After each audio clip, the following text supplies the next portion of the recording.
Bismillah ar-Rahman ar-Rahim, which also translates to, in the name of Allah, the most graceful, the most merciful. To our distinguished guests of ladies and gentlemen and delegates from these many countries, a very good morning to you. And we hope we can have your undivided attention. إلى حضورنا الكريم نتمنى نحصل على انتباهكم لبضع لحظات. Distinguished guests and dear delegates, we are about to commence our 13th Ministerial Conference brought to us by the WTO. However, our sign to commence will be your collective attention by taking your seats. Only then we can take the cue and we can commence, of course, this promising gathering of ours. حضورنا الكريم، نحن على وشك بدء أعمال هذا المؤتمر. إشارة البدء ستكون أخذ مقاعدكم وبعدها نتوكل على الله. Once again, ladies and gentlemen, our cue to start the proceedings of today's conference will be you taking all of your seats, and only then we can commence. Good morning, everyone.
Your Excellencies, ladies and gentlemen, let us welcome Ambassador Santiago Wells, the Director of the World Trade Organization Council and Trade Negotiations Committee Division and Secretary of the 30th WTO Ministerial Conference.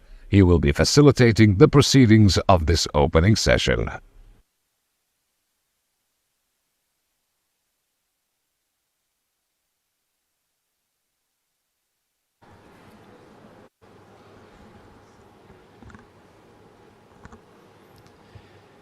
His Excellency, President Azali Assoumani of the Union of the Comoros.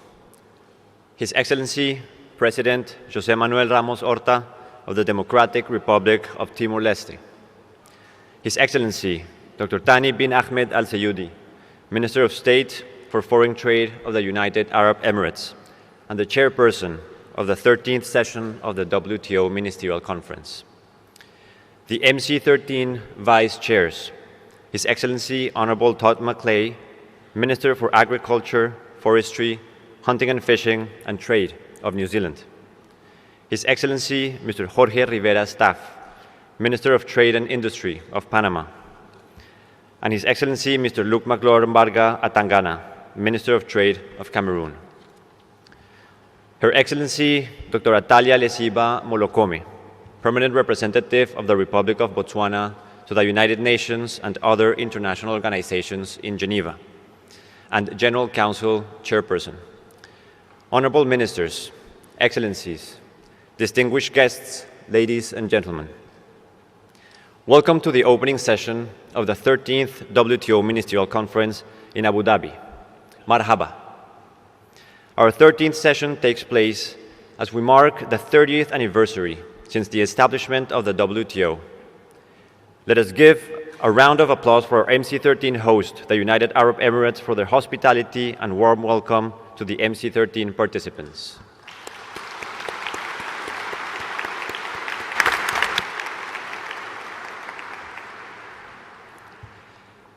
Our opening session will have 4 segments. Let me walk you through each of them. During the first segment, we will hear the welcome remarks of the MC13 chairperson. This will be followed by the opening remarks and formal transmittal of work by the General Council chairperson. Thereafter, the MC13 chairperson will propose that the Ministerial Conference adopts the MC13 agenda. We will then proceed to the second segment, which is the ceremonial part of the opening session. We will then move to the third segment, the accession ceremonies. This will include the MC13 chairperson proposing that the Ministerial Conference adopts the report of the Working Party and the draft decision on the accessions of Comoros and Timor-Leste, and approves the draft protocols of accession of Comoros and Timor-Leste. The presidents of Comoros and Timor-Leste will address the Ministerial Conference. Congratulatory remarks will be provided by the MC13 chairperson and the Director General. This will immediately be followed by the signing ceremonies of the protocols of accession of Comoros and Timor-Leste. We then transition to the final segment of the opening session, which is the ceremony for the deposit of instruments of acceptance of the Fisheries Subsidies Agreement. During this segment, the Director General and the MC13 chairperson will provide congratulatory remarks. Thereafter, each minister or head of delegation who would deposit instruments of acceptance today will be called to the stage one by one. After all of the individual deposits, the ministers or heads of delegation who have just deposited and all other ministers or heads of delegations of members who have previously deposited their instrument will be invited to come up to the stage for a fish family photo. At the end of the ceremony, the MC13 chairperson will officially close the opening session of the 13th WTO Ministerial Conference. As you can see, we have a full morning ahead of us. Given this, we seek ministers' indulgence not to seek to take the floor during any of the segments. We also request everyone to remain seated, turn your phones to silent mode, and avoid taking pictures during the session, and use the headphones in case you will need interpretation. With these words, let us now turn to the first segment of the opening session. Excellencies, distinguished guests, ladies and gentlemen, it is my honor and privilege to invite His Excellency Dr. Thani bin Ahmed Al Seyudi to provide his welcoming remarks as the chairperson of the 13th WTO Ministerial Conference.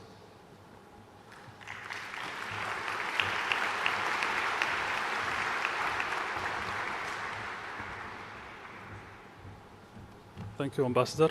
Bismillah ar-Rahman ar-Rahim.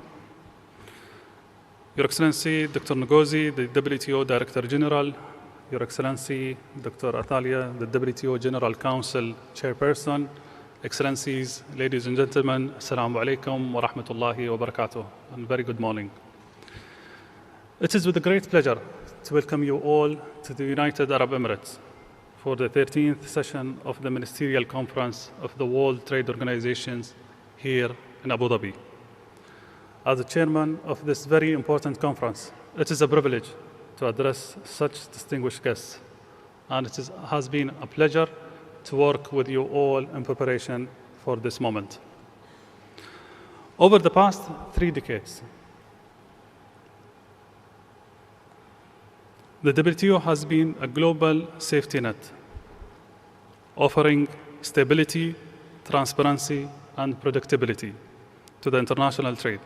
And the WTO has contributed to raising living standards, improving employment opportunities, and enabling the expansion of trade in goods and services. We in the UAE can bear witness to this. Through international trade, we have managed to rapidly transform our nation into global and regional trade hub.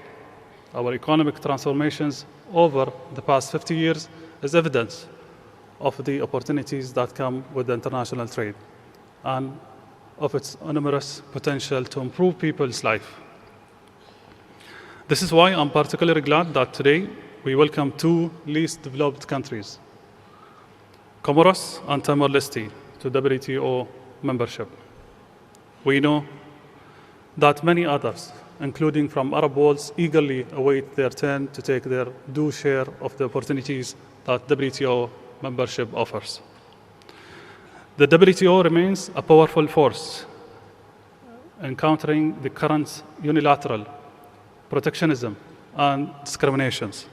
It is an important part of the global efforts to attain the UN Sustainable Development Goals and to ensure an inclusive, equitable, multilateral, rules-based trading system.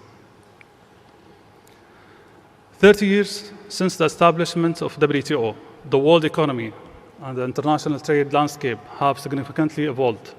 Technological developments and exchange of information and ideas have been driving the global economy forward. The services sector continues to be a key driver of global trade, but traditional sectors like agriculture remain critical for all countries, small, medium, and high, and large. However, the traditional sectors and traditional assumptions of which WTO has been anchored cannot stand on their own anymore. The evolving circumstances of negotiated areas and the fast-changing environments we live in demands new thinking. The growth of the WTO membership and its diverse priority requires a dynamic approach from the WTO, one that respects the rules that bind us all as WTO members, but also enables the WTO to advance and be forward-looking to achieve our collective goals. Excellencies, the multilateral trading system with the WTO at its core is at a critical juncture. It is confronting many challenges. We have witnessed shifting of priorities in addressing climate change and sustainability issues. Many countries are experiencing debt and cost of living pressures, food security, and slow recovery from COVID-19 pandemic. Equally, persistent development challenges and geopolitical tension continue to impact lives and livelihood as well as international trade. This 13th WTO Ministerial Conference can be the launchpad for a future of global trade and reformed WTO that is prepared to address current and future trade challenges. We can and must achieve this. We have seen the work that our negotiators have done to prepare our engagement that will be formally transmitted to us. Let me take a moment to express my deep appreciation to Dr. Ngozi, the Director General of WTO, and Her Excellency Dr. Atalia, the General Council Chairperson, for their tireless efforts, together with all of you, to prepare the draft Abu Dhabi MC13 package.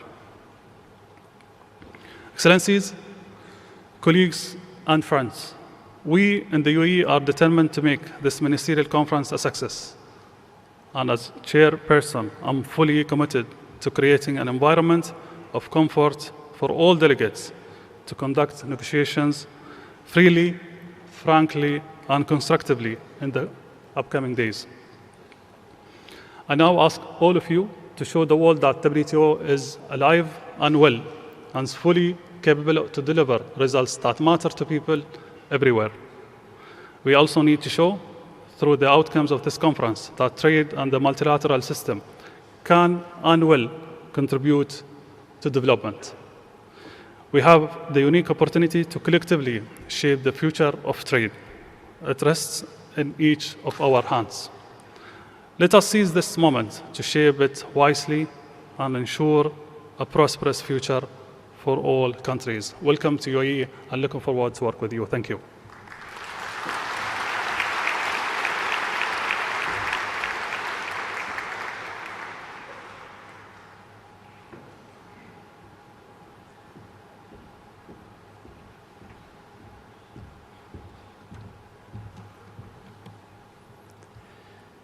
Thank you, Minister Al-Sayudi.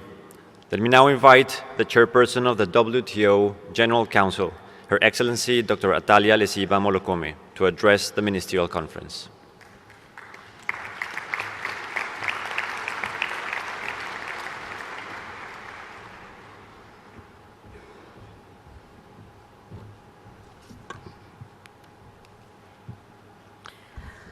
Thank you, Ambassador Wills. Your Excellency, Mr. Asumani, President of the Union of the Comoros, Your Excellency, Dr. Jose Ramos Horta, President of the Democratic Republic of Timor-Leste, Your Excellency, Dr. Thani bin Ahmed Al Zaudi, Minister of State for Foreign Trade of the UAE and Chairperson of the 13th session of the Ministerial Conference, Excellencies, Vice Chairpersons of the 13th Ministerial Conference, Excellencies, Honorable Ministers, Distinguished Director General, Dr. Ngozi Okonjo-Iweala, distinguished delegates and guests, ladies and gentlemen. It is my distinct honor to address you at the opening ceremony of this 13th session of the WTO Ministerial Conference. On behalf of the WTO membership, I would like to express our deep gratitude for the warm welcome and hospitality shown to us by the authorities of the UAE and its people since our arrival on your beautiful shores. Our particular appreciation goes to His Excellency Dr. Thani bin Ahmed Al Zaudi, who's just addressed you, Minister of State for Foreign Trade of the UAE, for chairing this conference. Let me stress, Excellencies, that the UAE's offer to host MC13 and the efforts to ensure its success are a testament to the value the UAE attaches to the multilateral trading system and to international cooperation. Our work, or rather your work, Honorable Ministers, over the coming days towards our shared objective and responsibility of a successful 13th WTO Ministerial Conference is more important than ever. In particular, among the growing economic uncertainties and geopolitical tensions, we must collectively ensure that the WTO is fit to respond to the challenges of today. These coming days will be crucially important, and I very much hope that members will seize this opportunity to discuss, exchange views, and attain further convergence with a view to providing the much-needed direction to ensure a strong and positive trajectory for the organization. Excellencies, Honorable Ministers, it is therefore my great honor to transmit formally to yourselves for ministerial consideration the results and status of the work conducted in the intense preparatory period leading to this conference. I'm pleased to report that my colleagues, your ambassadors and representatives, have worked hard since MC12 and have further intensified their work over the last weeks and days in Geneva. I was heartened by the collective resolve to deliver, and I take this opportunity to commend the efforts of your ambassadors and representatives, as well as their teams in Geneva. Despite these efforts, some differences remain. The results of their work will be before you in different stages of finalization for consideration and action. Let me start by presenting to you the annual reports on WTO activities. These reports capture the work that has been undertaken in the organization, including the work that has been undertaken with respect to mandates that ministers provided at previous ministerial conferences. In this context, let me highlight the factual report, and I quote, on follow-up work to the ministerial declaration on the WTO response to the COVID-19 pandemic and preparedness for future pandemics, end of quote, as well as the state of play report of the efforts undertaken since MC12 to improve the daily functioning of WTO councils, committees, and negotiating bodies. On WTO reform in particular, let me recap the immense effort undertaken by members to fulfill ministers' commitment at MC12 to work towards necessary reform of the WTO in all its functions. My predecessor in the role of GC chairperson and I have reported to members on WTO reform work at every regular meeting of the General Council, including on the informal meetings on WTO reform. These informal meetings focus on development, the deliberative function, and institutional matters, as well as trade and industrial policy. At the senior officials meeting last October 2023, members also discussed the subject of trade and environmental sustainability. In addition, members have tabled a number of reform-related proposals with innovative ideas and suggestions, which have been discussed at the General Council and its subsidiary bodies. I wish to take this opportunity to commend all members for their hard work and commitment in this regard. Let me also, at this point, and with the overall WTO reform efforts in mind, positively note that in July 2023, members successfully concluded the 7th appraisal of the Trade Policy Review Mechanism, otherwise known as the TPRM. Specifically, members agreed on a set of forward-looking measures to strengthen the TPRM as a transparency tool while making trade policy reviews more efficient and less burdensome. On dispute settlement reform, the chairperson of the DSB provided a report to the 14 February special meeting of the General Council, in which he recalled ministers' commitment at MC12 to conduct discussions with a view to having a fully and well-functioning dispute settlement system accessible to all members by 2024. In this regard, I refer you to the draft ministerial decision on dispute settlement reform, which is before you for consideration. Also in this context, I note that there is a dedicated working session envisaged in the conference program. Excellencies, members have also engaged on other follow-up from MC12, as contained in paragraph 8 of the MC12 outcome document, related to the work on the decisions in favor of LDCs on services waiver, preferential rules of origin, and DFQF. I reported on this work in each regular session of the General Council, including most recently the February 14 special meeting of the General Council. My report was subsequently circulated.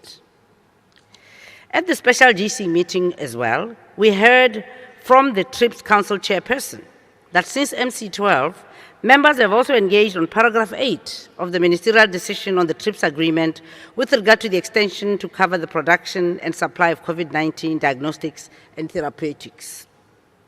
In her report to the 14 February special meeting of the General Council, the TRIPS Council chairperson informed members that despite efforts, consensus could not be reached. At the same time, she noted that all members supported a forward-looking agenda to discuss IP and pandemic preparedness in an effort which will continue in the TRIPS Council beyond this conference. I'm pleased to inform you, Excellencies, Honorable Ministers, that in October 2023, on the margins of the WTO senior officials meeting, the General Council adopted a decision on the extension of unilateral duty-free and quota-free preferences in favor of countries graduated from the LDC category.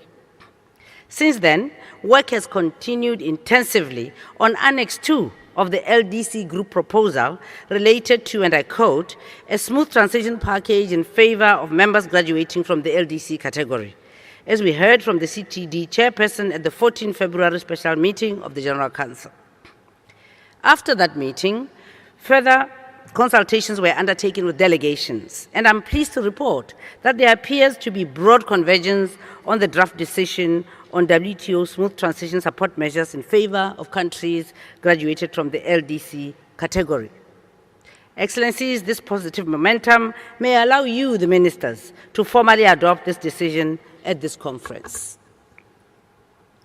Also at the special General Council meeting of 14 February, we heard from the chairperson of the SPS committee with regard to the report delivered under his own responsibility in view of paragraph 10 of the requested follow-up from the MC12 SPS declaration on responding to modern SPS challenges.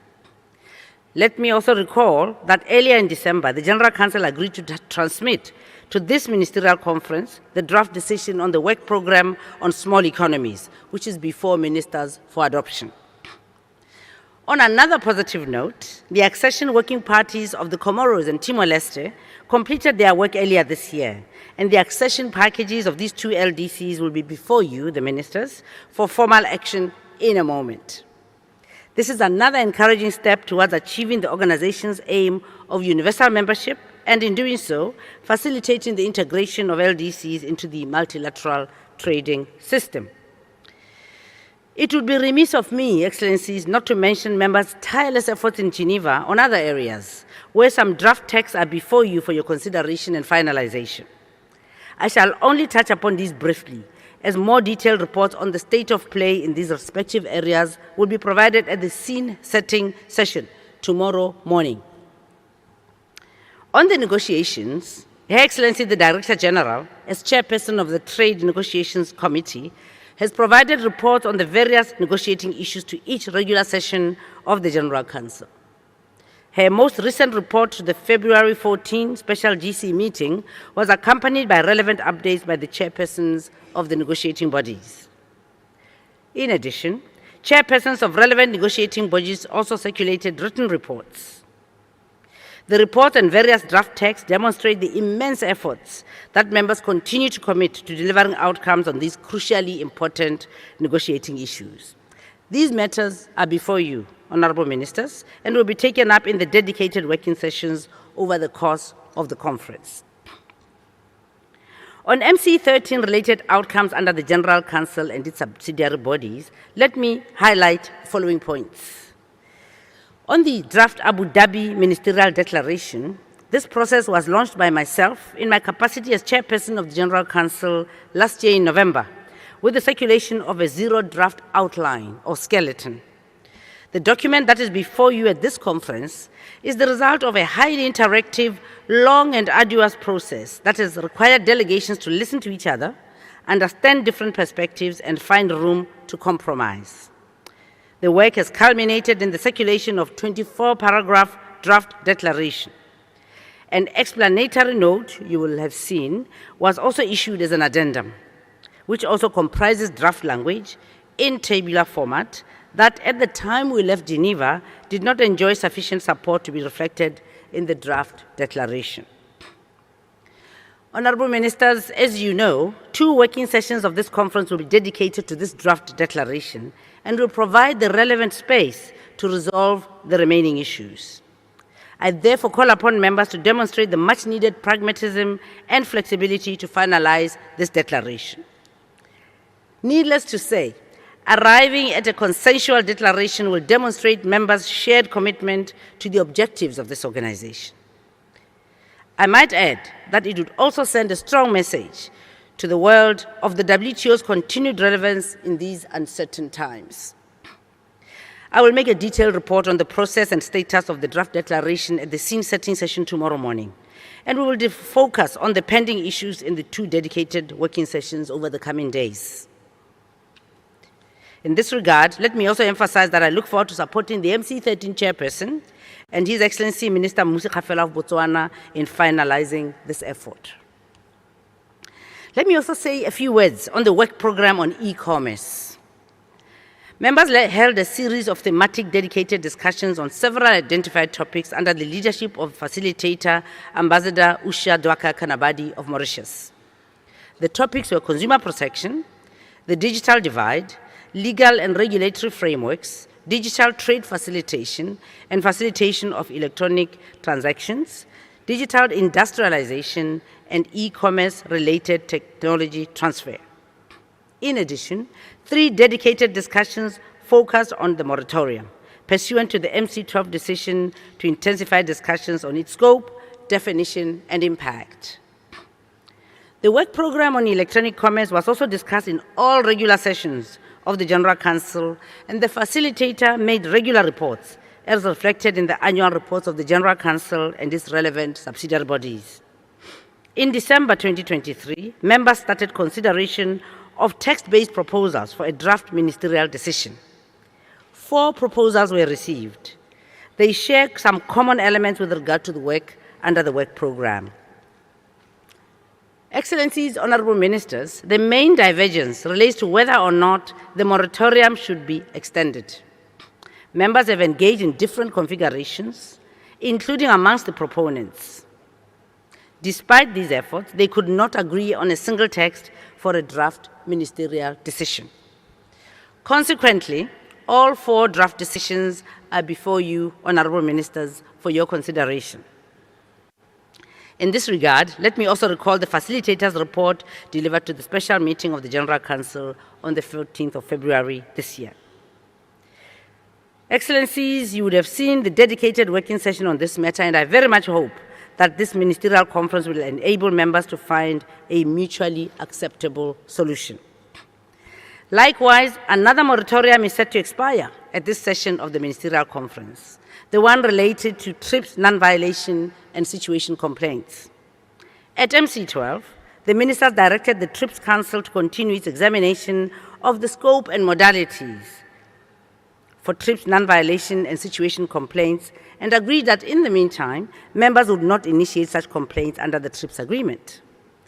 The TRIPS Council considered the matter at its regular meetings since MC12, but did not reach a final agreement on its recommendations. The TRIPS Council chairperson has circulated a draft recommendation to extend the moratorium until MC14 for members' consideration. You, Honorable Ministers, may therefore also need to consider this issue in the course of this conference. Let me also draw your attention to a draft ministerial declaration on strengthening regulatory cooperation to reduce technical barriers to trade.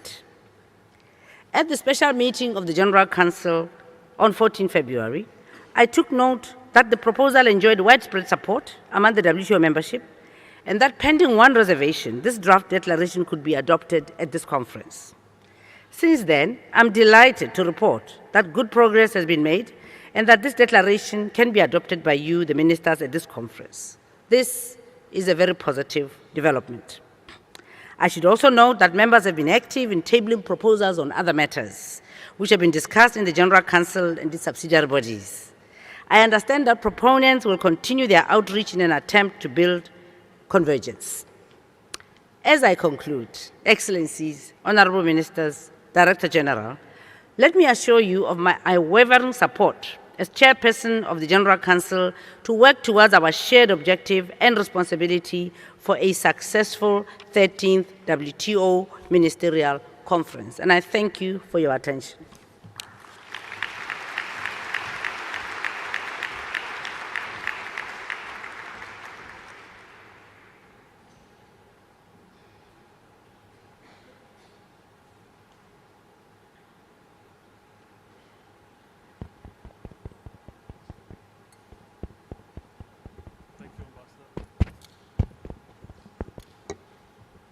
Thank you, Ambassador.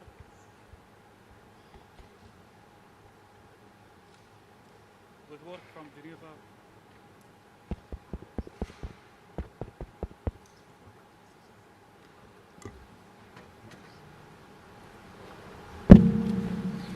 Thank you, Ambassador. With work from Geneva now formally transmitted to the Ministerial Conference, let me draw your attention to the provisional agenda for the Ministerial Conference and documents WT/MIN/24/W/1. In doing so, I would like to note that the draft text have been discussed in Geneva during the MC13 preparatory phase. Abu Dhabi Ministerial Declaration, as well as all members' proposals, remain on the table for the Ministers' considerations and may be taken up under Item 2 of the agenda concerning action by Ministers. We will also shortly take up under Item 2 of the agenda the accession of Comoros and Timor-Leste. With this understanding, I propose that the agenda is adopted.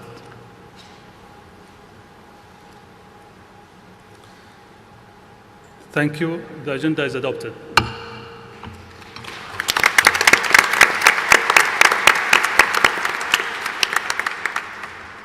I now refer to the modalities of the 13th session of the WTO Ministerial Conference and document WT/MIN24/INF/9 Rev 1. This provides the official program of our conference and explanations of each session. Let me take this opportunity to thank the 3 vice chairs of the Ministerial Conference who will assist me during the next few days. His Excellency Honorable Mr. Todd, Minister of Trade and Export of New Zealand, who is also the facilitator for the work program and electronic commerce. His Excellency Mr. Luke, Minister of Trade of Cameroon, His Excellency Mr. Jorge, Minister of Industry and Commerce from Panama, who is also facilitator for the ministerial discussion on trade and inclusion. It is with a great honor to share this task with you all. I also thank all of the minister facilitators who have agreed to assist us in moving forward in various areas on the table during the conference. Her Excellency Ms. Rabika, Cabinet Secretary, Ministry of Investment, Trade and Industry of Kenya, who is a facilitator for agriculture. His Excellency Mr. Aspen, Minister of Foreign Affairs of Norway, who is the Minister Facilitator for Dispute Settlement Reform. His Excellency the Honorable Mr. Kerry, MB, Minister of Foreign Affairs of Barbados, who is the Minister Facilitator for Development. His Excellency Mr. Martin, Permanent Secretary of State of Iceland, who is the Minister Facilitator for Fisheries subsidies. I likewise thank ministers who have agreed to assist with the convergence building sessions as needed. His Excellency Mr. Musomi, Minister of Trade and Industry of Botswana, who I have requested to assist me with the draft of Abu Dhabi Ministerial Declaration. Her Excellency Ms. Mary, Minister of Small Businesses, Export Promotion and International Trade of Canada. His Excellency Mr. Manuel, Minister of Trade of Costa Rica. His Excellency Mr. Manish, Minister of Foreign Affairs, Regional Integration and International Trade of Mauritius. His Excellency Mr. Qais, Minister of Commerce, Industry and Investments Promotion of Oman. And His Excellency Mr. Lito, Minister of Trade Negotiations of Samoa. And His Excellency Mr. Kim, Minister of Trade and Industry of Singapore. And His Excellency Ambassador Dacio, Permanent Representatives to the WTO of Honduras. Again, thank you all to all the ministers, facilitators, the Director General, and I looking forward to work with you all. Thank you.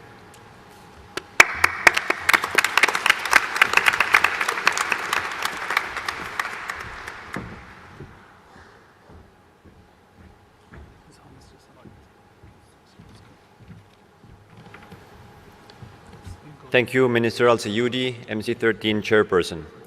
At this juncture, we invite everyone to remain seated as we prepare for the second segment of this opening session, the ceremonial part of the opening session.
Your Excellencies, distinguished guests, we appreciate your patience. We are now standing by for the arrival of His Highness, and we request you to kindly remain seated in preparation for that moment. Thank you very much.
Your Excellencies, distinguished guests, making his way to the ICC Hall is His Highness Sheikh Khalid bin Mohammed bin Zayed Al Nahyan, the Crown Prince of Abu Dhabi, the Chairman of the Executive Council.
And now, distinguished guests, we rise for the national anthem of the United Arab Emirates.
The story of the United Arab Emirates is a story of trade.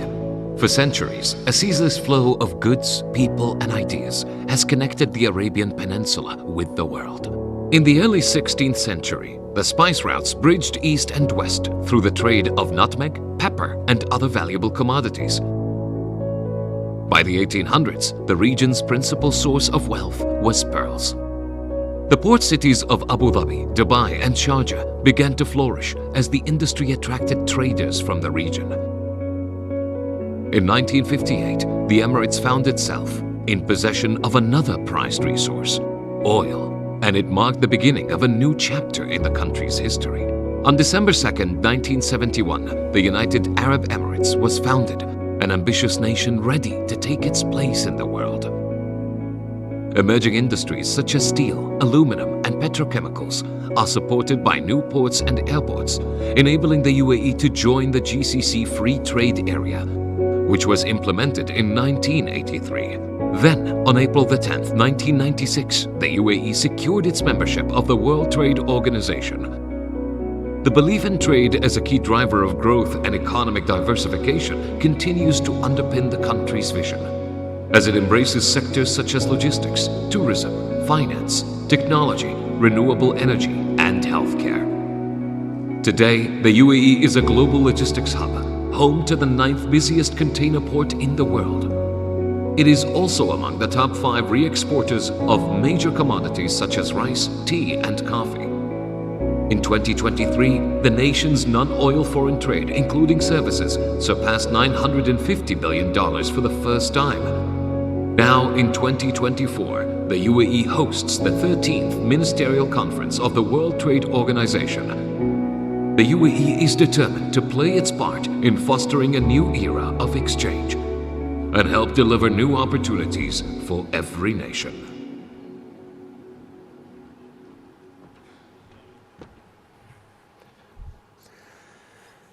Bismillah ar-Rahman ar-Rahim, which also translates to, in the name of Allah, the most graceful, the most merciful. Your Highness, Sheikh Khalid bin Mohammed bin Zayed Al Nahyan, the Crown Prince of Abu Dhabi, Chairman of the Executive Council. Your Excellencies, distinguished guests, may the peace of Allah be upon you all, and welcome to the 13th WTO Ministerial Conference Abu Dhabi for this year 2024 that has a very beautiful slogan, which is delivering for people through trade. Now, thank you very much for that. A great audience of delegates, we must say. But let's get to the here and now. Distinguished guests, now our first remarks are going to be relayed to you in the Arabic language, and therefore we kindly request you to have your translation device ready on the go in preparation for that moment. And with that, ladies and gentlemen, let us get to the first honor of all honors. Please welcome with me the host country remarks, as it will be relayed to by His Excellency Dr. Thani bin Ahmed Al-Ziyudi, the Minister of State for Foreign Trade of the United Arab Emirates, Chairperson of the Ministerial Conference of the WTO. Let's give him a welcome.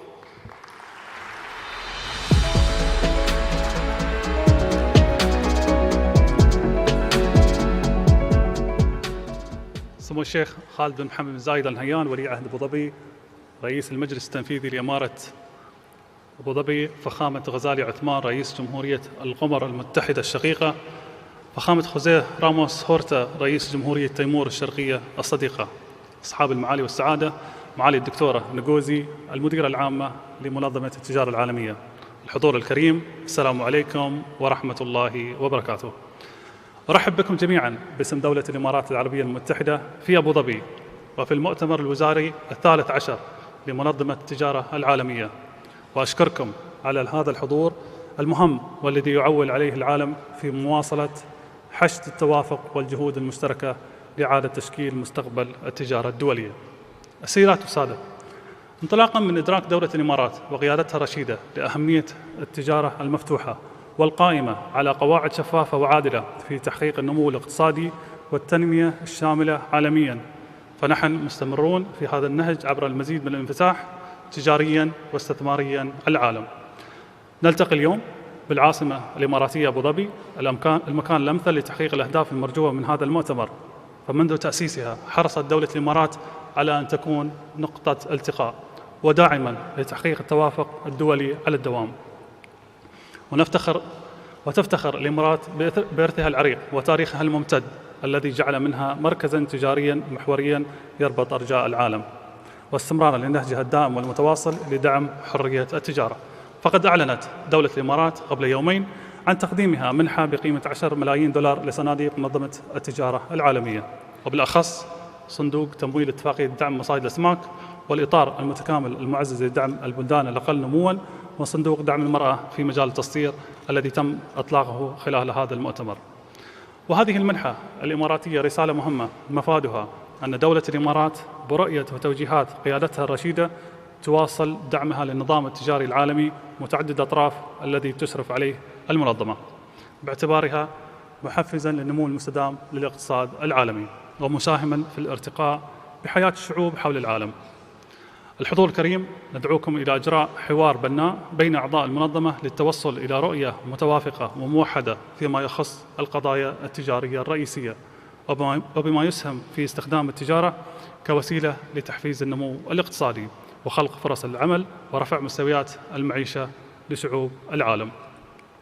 أشكركم، أتمنى لكم طيب الإقامة في العاصمة أبو ظبي، كما أتطلع بكل تفاؤل لما سيصدر عن المؤتمر من قرارات وتوصيات لتحقيق هدفنا المشترك، فلنوحد جهودنا من أجل ازدهار التجارة الدولية ورخاء العالم.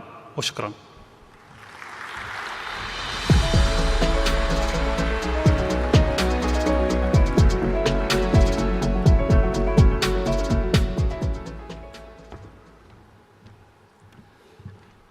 Our thanks to His Excellency Dr. Thani bin Ahmed Az-Zayudi for these remarks. And now, distinguished guests, please join me in welcoming Her Excellency Dr. Nguzi Okojo Iweala, the Director General of the World Trade Organization.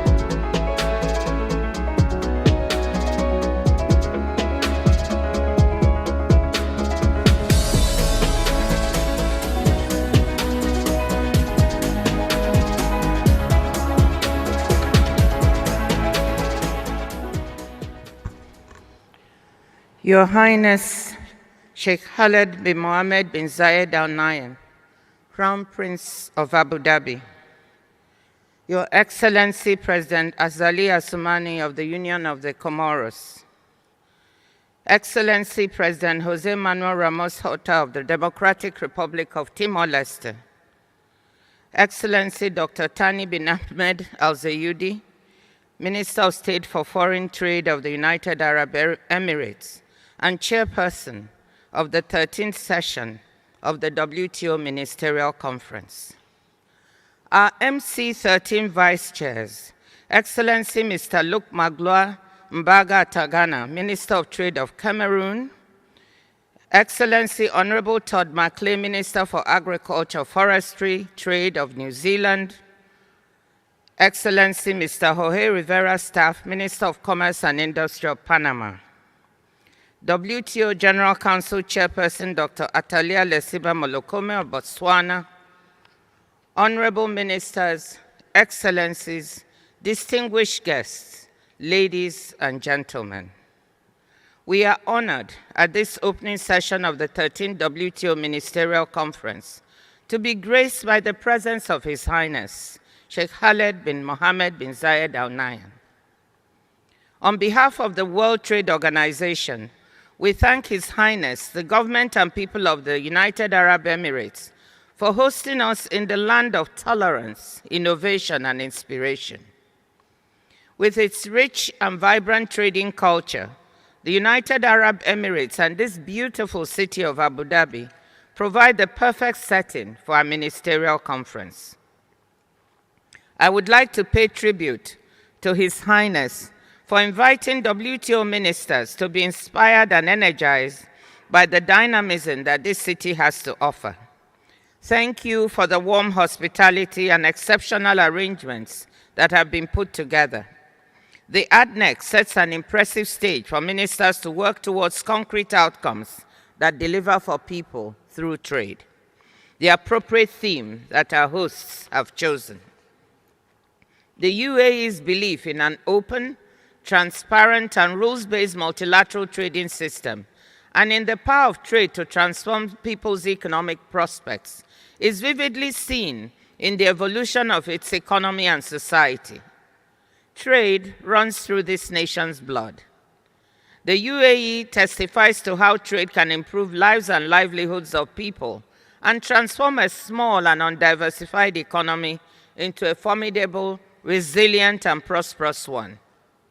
3 decades ago, the United Arab Emirates took the decision to integrate into the multilateral trading system by becoming a GATT contracting party. The UAE officially became a WTO member in April 1996 and has since become one of the world's most important international trade hubs. The United Arab Emirates is a trailblazer in international trade, and our MC13 chairman, His Excellency Dr. Thani bin Ahmed Al Zayudi, is the future of trade personified.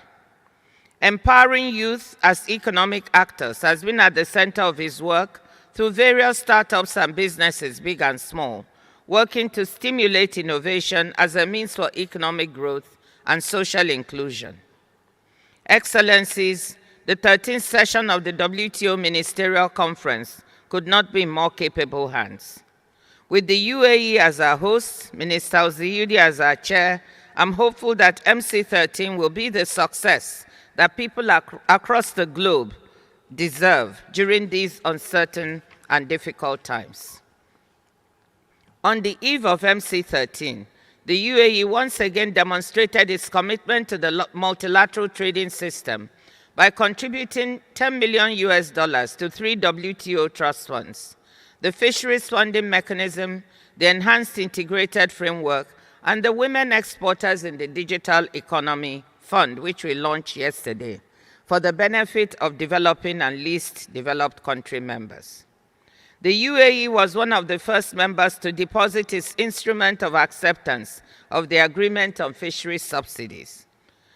This support and leadership is much appreciated, and we thank His Highness and the government and people of the United Arab Emirates. I will conclude my remarks by once again expressing my profound appreciation to His Highness Sheikh Khaled bin Mohammed bin Zayed Al Nahyan, Crown Prince of Abu Dhabi, for being with us at this opening session. Your presence has provided us encouragement that we need to work harder, smarter, and work together to deliver meaningful outcomes for all our citizens through trade. So, WTO trade ministers, the UAE has set the stage for a successful conference. It is now your turn to build on it and to reach consensus on MC13 decisions and declarations that would help build a brighter future for global trade and a global economy that works for people everywhere. Thank you.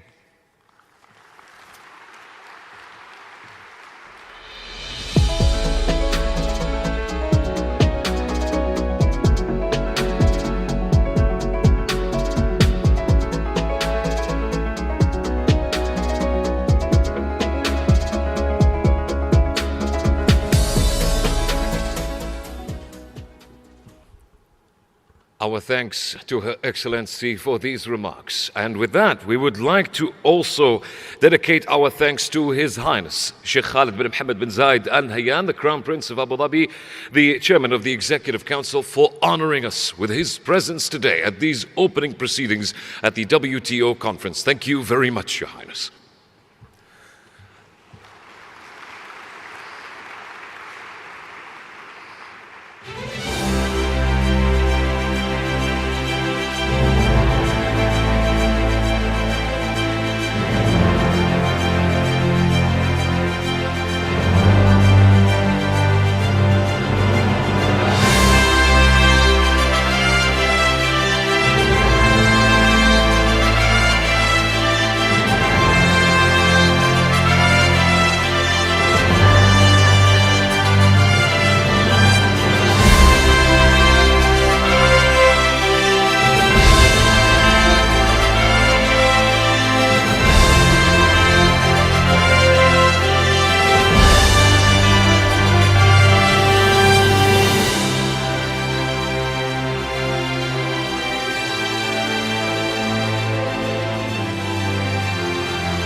Thank you very much, Your Excellencies. Distinguished guests, let us now welcome Ambassador Santiago Wills, the Director of the WTO Council and Trade Negotiations Committee Division and Secretary of the 13th WTO Ministerial Conference, who will be facilitating the proceedings of this conference throughout the day. Please give him a welcome.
When you speak right now.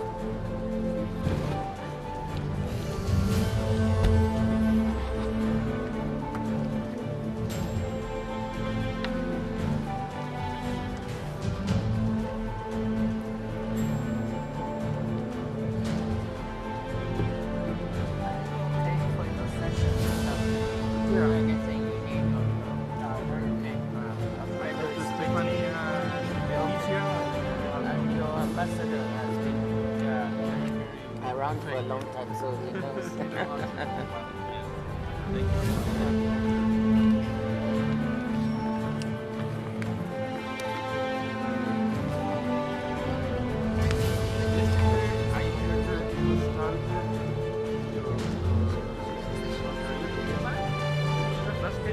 Yeah, for 25 years.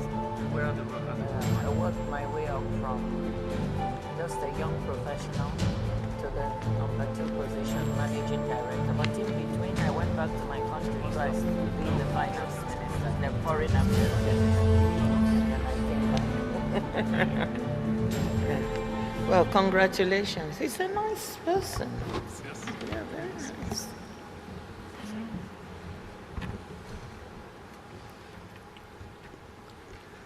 Excellencies, distinguished guests, ladies and gentlemen, it is my honor and privilege to welcome back to the podium the WTO Director General, Dr. Ngozi Okonjo-Iweala, and invite her to address the Ministerial Conference.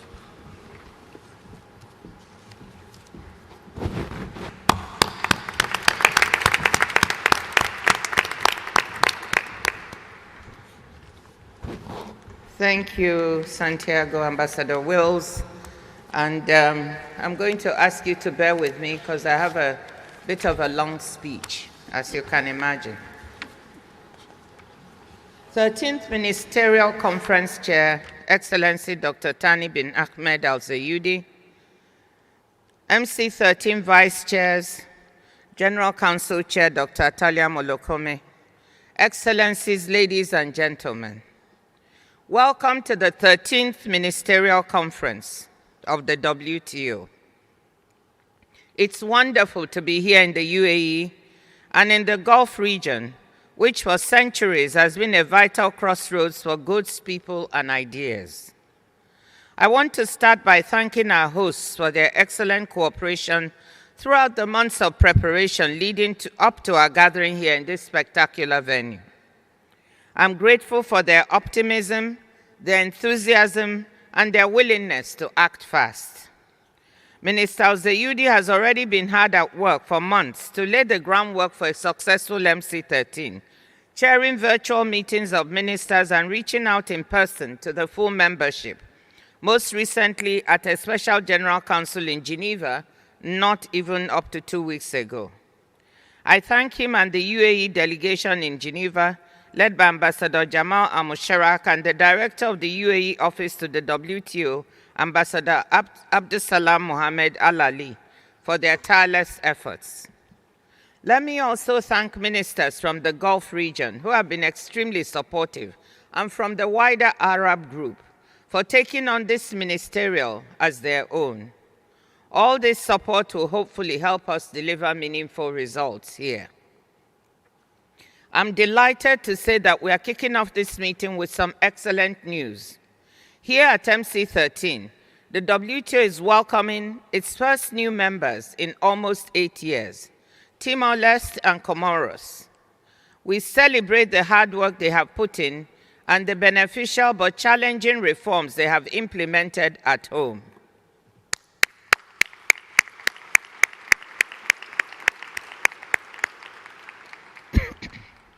Both countries are least developed countries, and we are excited to see them reap the gains of membership as they become new members of the WTO. 22 more countries are seeking to follow in their footsteps. Many of them are present here as observers, including a sizable contingent from the Arab world. The opportunities they see in WTO membership and their commitment to the demanding accession process stand as an answer to anyone who questions the value that the WTO provides. Comoros and Timor-Leste will bring the WTO to 166 members, and we look forward to adding to that number in the years ahead. Some additional good news is that the number of acceptances of the Fisheries Subsidies Agreement will reach 70 this week. Several ministers have brought their legal instruments with them to Abu Dhabi, and we will be celebrating them later today. MC13 has helped drive forward ratifications. With the 70 we'll have this week, we'll now have 40 members to go, so that the countdown towards entry into force can start now in earnest. Those members yet to ratify, I have a list of you. You know who you are. I hope you can work fast to help us allow entry into force by my birthday on the 13th of June of this year, which will also mark 2 years since MC12. When we succeed, it will be the fastest entry into force of any WTO agreement, and I know we will.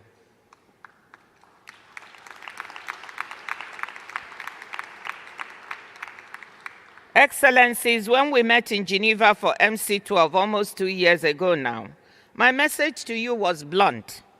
In keeping with my promise to bring a new pair of eyes and ears to the WTO, I told you what I was seeing and hearing from political and business leaders around the world, that the WTO needed to produce results, but expectations were very low that members could agree to anything.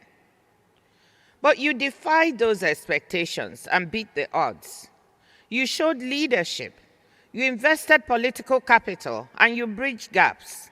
You worked together to make MC12 a resounding success. Members delivered what was dubbed the miracle on Lake Geneva.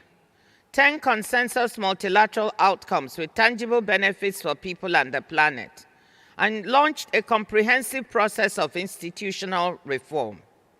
Members sent a powerful signal that the WTO can respond to contemporary challenges, and that in a world marked by strategic competition, we could also have strategic cooperation in pursuit of shared goals. Success is changing the tone about the WTO, both outside and within it. Yes, we will always have our naysayers and detractors, but there is no doubt that members have shown that we can deliver when members roll up their sleeves and muster the requisite political will. During the last several weeks, the atmosphere in our preparatory discussions in Geneva has been more constructive and conducive than it was in the run-up to MC12. And I thank ambassadors, ministers, and delegates for that. But as you can see from the documents sent to you, there's still a considerable amount of work to do. Ministers will have to roll up their sleeves once more to complete the work left over from Geneva. Whilst many of you empowered your ambassadors to make the necessary trade-offs during negotiations in Geneva, some of you did not. Hence, the important amount of work left for you to do. So our challenge this week is to prove that we can still deliver and demonstrate that MC12 wasn't a one-off miracle on Lake Geneva. We need to convert improved atmospherics into concrete results. We need to show the world that not only does the WTO underpin over 3/4 of global goods trade, it is also a forum where members deliver new benefits for people through trade. Let's not pretend that any of this will be easy. If we thought the world looked tough in mid-2022 when we were slowly emerging from the pandemic and the war in Ukraine had shaken food and energy security, we are in an even tougher place today. Looking around, uncertainty and instability are everywhere. Geopolitical tensions have worsened. Conflict has spread, as we see here in the Middle East, and away from the headlines across parts of Africa and the Arab world. We must not forget the conflict in Sudan, which has displaced close to 8 million people internally and across borders, or the conflict in the east of the Democratic Republic of Congo. Higher prices for food, energy, fertilizer, and other essentials continue to weigh on people's purchasing power, fueling political frustration. Shipping disruptions in vital waterways like the Red Sea and the Panama Canal are a new source of delays and inflationary pressure, offering a real-time reminder of the risks posed to global trade and output by security problems and the climate crisis. People everywhere are feeling anxious about the future, and this will be felt at the ballot box this year. 60-odd countries, home to nearly half of the world's population, go to the polls. Economic growth has lost pace, though it held up better than expected, particularly in some major economies like the United States and India, resulting in a softer landing for the global economy than earlier anticipated. However, there are places that are falling behind. The World Bank warns that the global economy is on track for its weakest 5-year performance in 30 years. In many developing countries, debt distress and high financing costs remain a drag on economic prospects. The pandemic ended a roughly 25-year-long trend during which, for the first time in centuries, poor countries began to narrow the income gap, separating them from rich ones. Several countries in Africa are already well into a lost decade and are in danger of falling even further back. We can be proud of the fact that trade itself has been resilient in recent years. Despite everything we have been through, global goods and services trade remain at or near record highs. International markets, anchored in the rules-based global trading system, have stayed broadly open, helping businesses, households, and economies adapt and adjust to one shock after the other. But it would be dangerously naive to take trade's continued resilience for granted. The global economic slowdown and wider uncertainty are already having an impact.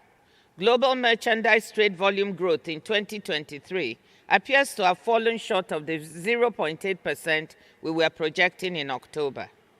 And given all the downside risks, we may likely undershoot the 3.3% merchandise trade growth rate I just referred to for this year. In addition, multilateralism is under attack. Despite the MC12 fight back, the multilateral trading system, which I term a global public good since it was created 75 years ago, continues to be misconstrued in some quarters and undermined. Trade has become a 4 rather than a 5-letter word in some quarters. Yet, trade remains critical to delivering on so many national and global priorities, boosting growth, expanding economic opportunities, meeting the Sustainable Development Goals, and solving collective action problems like protecting our environment or preparing for the next pandemic. Without cooperation on trade, we would move towards an increasingly fragmented world economy, and all of these priorities would become harder, costlier, and in some cases, impossible to achieve. People would become more disappointed, more vulnerable, more frustrated. In light of these realities, we need the WTO to stand strong as it approaches its 30th anniversary. We need to keep reforming and reinvigorating the WTO so that it can deliver for trade in the years ahead, seizing the full potential of services and digital trade, accelerating trade for the green transition, and fostering socio-economic inclusion. We took important steps in the right direction at MC12. We have continued this work in Geneva under the aegis of the General Council, making significant advances on reform by doing. I'll come back to this shortly. But I want to thank ambassadors for these achievements. We need to build on these successes here in Abu Dhabi this week. This is why I'm excited about the deliberative sessions we have planned for ministers. This is something new that we are trying for the first time, and we very much view this as part of WTO reform. We have 2 deliberative sessions, one on trade and sustainable development in all its dimensions, social, environmental, and economic. With respect to the economic dimensions, issues of industrial policy and policy space will be important. The second session is on trade and inclusion. These sessions are intended to provide space for ministers to engage on issues at the center of contemporary economic debate and the intersections with the future of trade policy. Issues on which we need ideas and ways forward, even if they are not on the formal agenda. We have put questions to ministers to facilitate constructive discussions. These sessions are an experiment, one that I hope will go well so we can replicate that in future. Now let me look at some other issues before us on the table. At MC12, members delivered the first ever WTO agreement with environmental sustainability at its core. The Fisheries Subsidies Agreement fulfilled the mandate in Sustainable Development Goal Target 14.6 and contributed to several others, including Target 14.4, making fishing sustainable, and 14.2, restoring marine ecosystems. This week, ministers can finish the job by closing the loop on some outstanding issues relating to harmful subsidies that contribute to overcapacity and overfishing. We are well on our way to seeing the entry into force of Fish 1. Completion of Fish 2 and its rapid entry into force would really put WTO members at the forefront of action on sustainability of our oceans and would safeguard the livelihoods of the 260 million people who depend on these oceans. Let me take a moment here to thank the International Institute for Sustainable Development, the Pew Charitable Trust, the Stop Funding Overfishing Coalition, the Friends of Ocean Action, and other civil society groups for their analytical work to help us understand what is at stake and for the advocacy that has kept our feet to the fire. Ending the estimated $22 billion per year in harmful fisheries subsidies would free up resources that subsidizers can repurpose, whether to help people domestically or to help the wider world, such as through green financing for poor countries or to support for climate-related loss and damage. Turning now to agriculture. According to the FAO, nearly 10% of the global population is undernourished, 735 million people in 2022, over 120 million more than before the pandemic. Trade has helped bring global food prices down from record peaks. though poor households continue to face difficulties accessing food amid high domestic inflation. Our decisions at MC12 are making a difference. The World Food Programme has told us that the exemption from export restrictions which members approved has made it easier to procure and distribute food for those who need it. But as you know, at MC12, we were not able to deliver an outcome on updating the agriculture rulebook. Given the centrality of the issue, this week, I implore you to deliver an agriculture outcome at MC13, even if it's setting the platform to do better and more solid work going forward. Development is at the core of everything we do at the WTO, but developing countries have tabled some specific asks. The LDCs have been working for some years now on how to smoothen the transition of members graduating from this category, including the transition period over which they can still access special and differential treatment available to LDCs. I have good news for you on that an agreement on some of the LDC's asks, which ministers can hopefully bless in a ministerial decision, has been reached, while work continues on other aspects. There are also requests by the G90 group to look at special and differential treatment in some agreement-specific proposals, such as in technical barriers to trade and sanitary and phytosanitary measures agreements, which will no doubt require some discussion by ministers on the way forward to strengthen work on these issues in the Committee on Trade and Development in Special Sessions, CTDSS, in conjunction with the SPS and TBT committees. We know digital trade is the wave of the future. For years, the e-commerce moratorium has been extended, providing a measure of predictability to the global digital economy, now creating millions of jobs, especially for young people and women around the world. At the same time, some members have questioned the value of the moratorium and pointed to its impact on government revenue and the advantage it provides to big tech to consolidate power. A great deal of evidence-based work is now available that we hope will be helpful to ministers to enable them make the right decision. Now, for the topic you have probably been waiting for with bated breath, reform. Let me first highlight the important progress that has already been made on what delegates call reform by doing. Members have already moved ahead with over 100 small-scale measures, like digital tools for transparency and improved databases, that add up to more efficient and effective work in WTO councils, committees, and negotiating bodies, and easier participation for members, particularly for small delegations.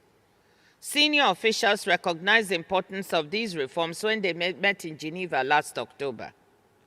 On the high priority issue of dispute settlement reform, ambassadors have heeded ministers' charge to work on delivering a full and well-functioning system accessible to all members by 2024. Ministers will be considering an important ministerial decision in this regard. Considerable work has been done and progress made through an informal process ably led by former Guatemala Deputy Permanent Rep Marco Molina, which has produced a draft consolidated text. Several members have also submitted critiques of this and their own papers as part of the work. But we are not there yet. I would like to thank the United States, indeed all members, and in particular Marco Molina for the progress made. That said, there are some members who would like to formalize the process under the dispute settlement body post-MC13, while other members, especially small economies and LDCs, have stated that they would like to find ways to participate more fully in the work going forward. I hope ministers will recognize the progress made through the various contributions and will instruct their teams in Geneva to accelerate discussions, build on progress, and work on unresolved issues, including appeal review and accessibility to achieve convergence and meet the MC12 mandate. Reforming dispute settlement is essential to our mandate as a multilateral organization that sets and enforces the global rules for trade. At the same time, I want to emphasize, Excellencies, that members are still using the dispute settlement system to resolve disputes, sometimes in very creative ways. The panel level is quite active, with 10 panels working on trade disputes and 9 ongoing bilateral consultations between members. 8 disputes have been recently settled bilaterally at the WTO, with 7 more in the process of resolution. Alternative mechanisms to resolve disputes were always available at the WTO, but now members are making more use of them, including through Article 25 arbitrations and the multi-party interim appeal arbitration arrangement. These important tools help ensure that WTO rules are being followed. In a fast-changing world, the WTO, as part of its reform, needs to operate with multiple instruments. Multilateral instruments continue to be the gold standard, but the WTO also has a proud tradition of some plurilateral arrangements. These include the Information Technology Agreement, which has removed tariffs on roughly $3 trillion worth of annual trade in products on which the digital economy depends, the Government Procurement Agreement, and now the Services Domestic Regulation Agreement. I'm grateful to India and South Africa and the EU for negotiating an approach that allowed the Services Domestic Regulation Agreement to go forward, paving the way for easier access to participating WTO members and economies by services providers from all WTO members.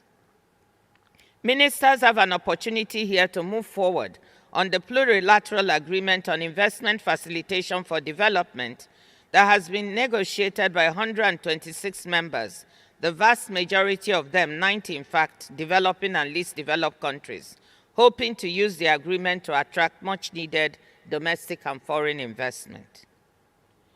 Before I conclude, Excellencies, let me say a word on what the Secretariat itself has been doing to underpin the issues members are grappling with.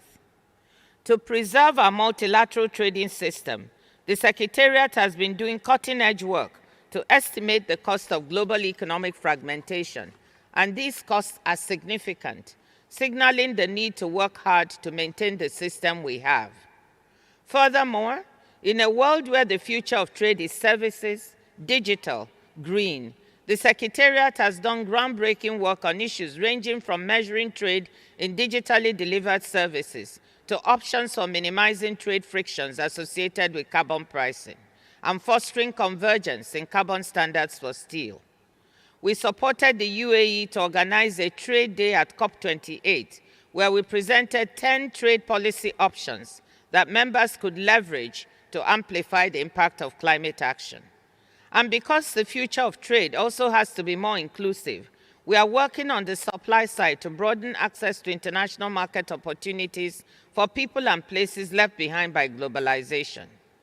Through our work, we are advocating for the decentralization and diversification of global supply chains to developing countries and regions left behind by the first wave of globalization.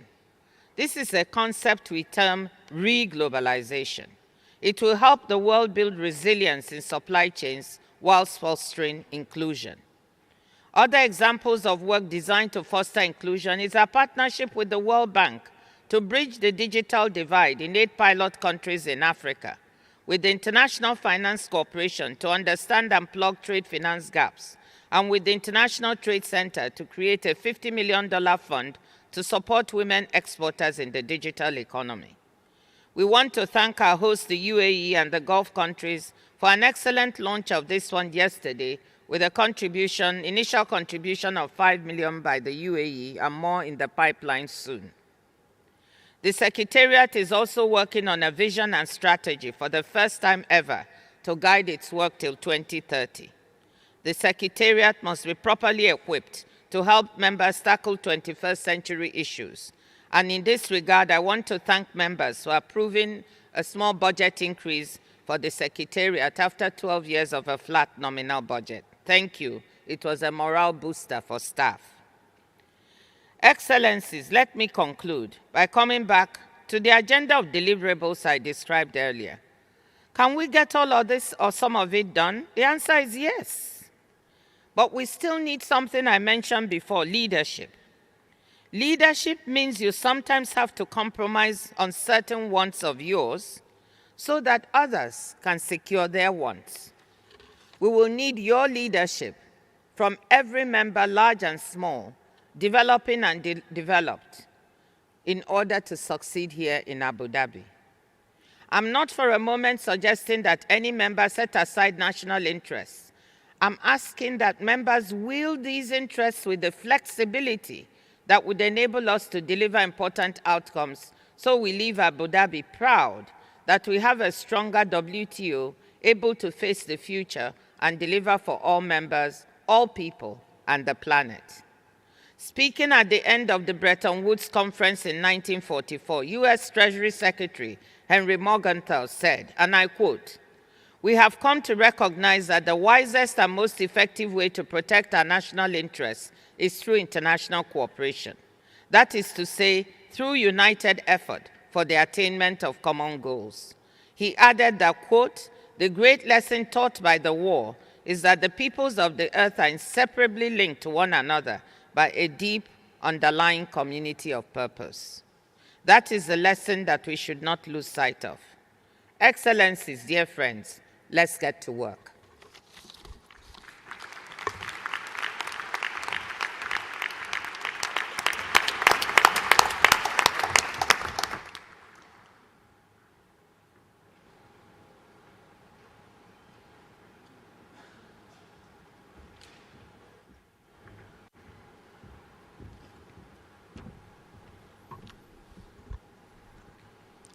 Excellencies, distinguished guests, ladies and gentlemen, we will now proceed to the third segment of the opening session, which is the accession ceremonies of the Union of the Comoros and the Democratic Republic of Timor-Leste.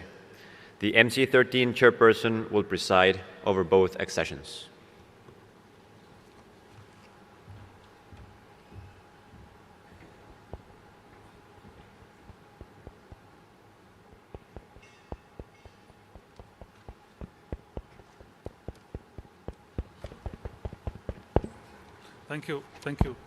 Thank you, Ambassador. Excellencies, we'll now take up the accession of Comoros and Timor-Leste under Agenda Item 2, which is action by ministers. On behalf of all WTO members and observer delegations, it's a great privilege to welcome His Excellency President Azali Asmani of Comoros and His Excellency President Jose Manuel Ramos Horta of Timor-Leste to the 13th session of the WTO Ministerial Conference. The presence of both presidents at this meeting demonstrate not only their personal commitment, but also that of their respective countries to their domestic reform processes, furthering our common goal as embedding in the multilateral trading system under the WTO. It's an honor for me to welcome to this session the other members of the delegation of Comoros and Timor-Leste that are present, including His Excellency Mr. Ahmed Bazi, Minister of Economy and Investment and Chief Negotiator for the accession of Comoros, as well as Ministers of Agriculture and Post, Telecommunication and Digital Economy, and His Excellency Mr. Francesco Colbadi Lai, Vice Prime Minister, Coordinating Minister of Economic Affairs, Minister of Tourism and Environment, and Chief Negotiator for the accession of Timor-Leste, as well as the Speaker of the National Parliament, the Government of Central Bank, the Ministers of Interior, Transport, Communication and Agriculture, Livestock, Fisheries and Forestries.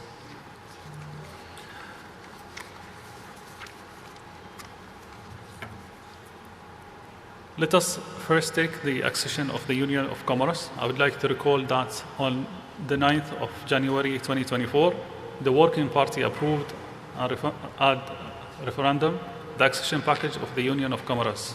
The report of the Working Party is now before the Ministerial Conference in documents WT/ACC/COM/51 WT/MIN 24/3 added agenda 1 and 2 and for consideration and adoption. In the absence of the chairman of the working group on the accession of the Union of Comoros, Ambassador Omar of Morocco, who unfortunately had to stay back in Geneva, I would like to invite the Deputy Director General of WTO, Mr. Zhang, to introduce the reports of the Working Party.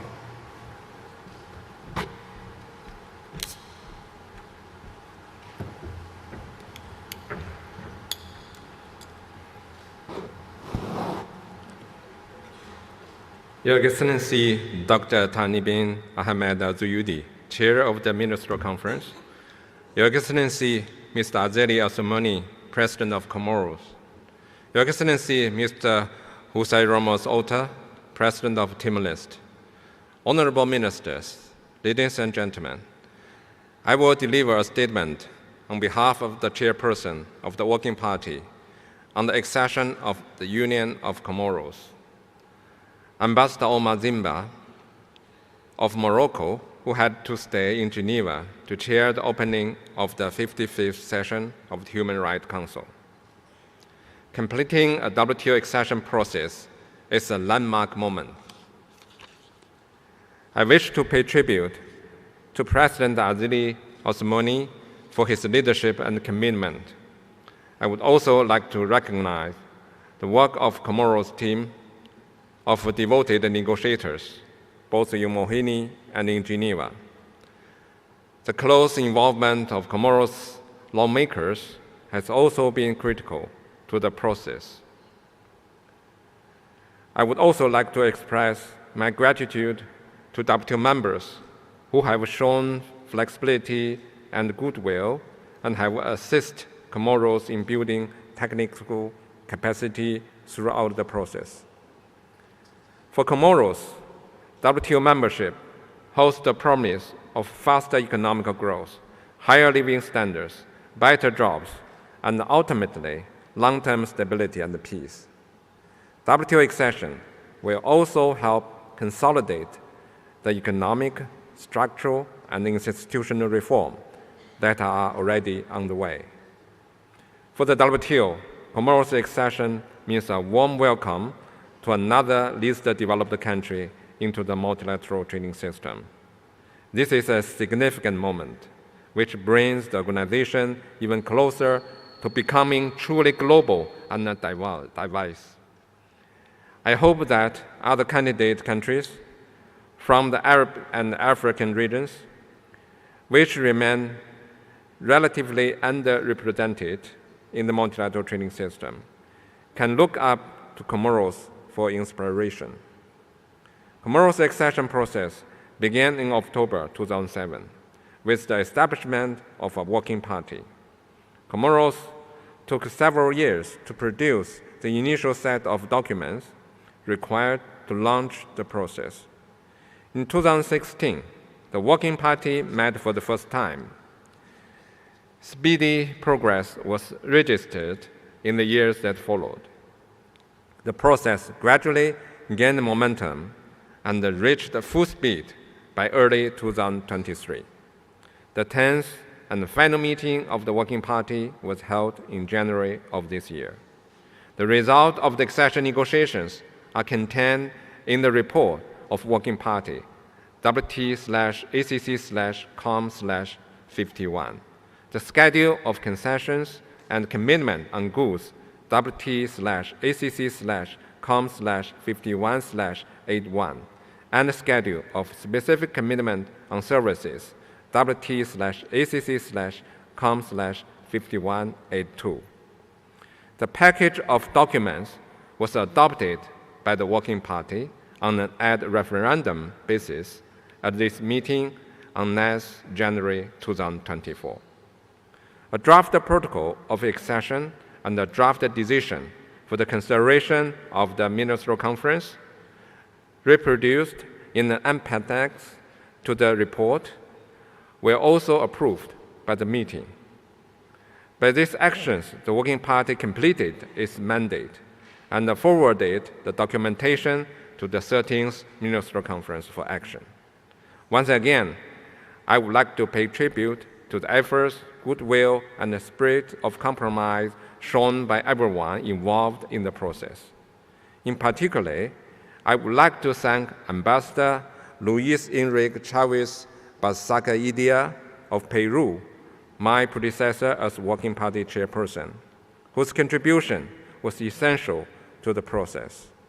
I would also like to place on record my appreciation to Director General Dr. Ngozi Okonjo-Iweala and the Secretariat, which, and her guidance, assist the delegation of Comoros and the WTO members throughout the process. This concludes the statement by the Working Party chairperson. On behalf of the Secretariat, I would like to convey special thanks to Ambassador Oman Ziba for his active role as chairperson of the Working Party and to the government of Morocco for its support throughout the process.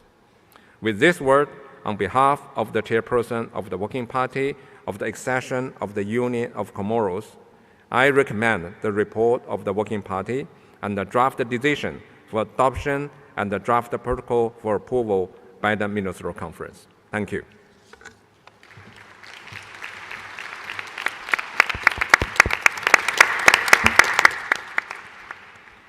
On behalf of the Ministerial Conference, I would like to thank Ambassador Omar for having served as a chairman of this working party for the last 3 years, as well as Deputy Director General Zhang for introducing the report of the working party.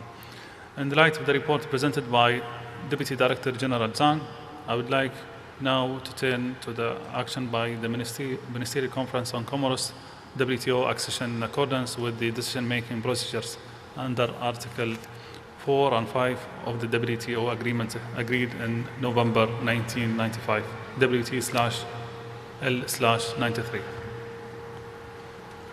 I therefore invite the Ministerial Conference to adopt the report of the Working Party as a whole in document WT/ACC/COM/51, WT/MIN 24/3, and its Agenda 1 and 2. Adopt the draft decision on the accession of the Union of the Comoros as appended to the report of the Working Party, and approve the draft protocol of accession of the Union of Comoros as also appended to the report of the Working Party. The Ministerial Conference so agrees.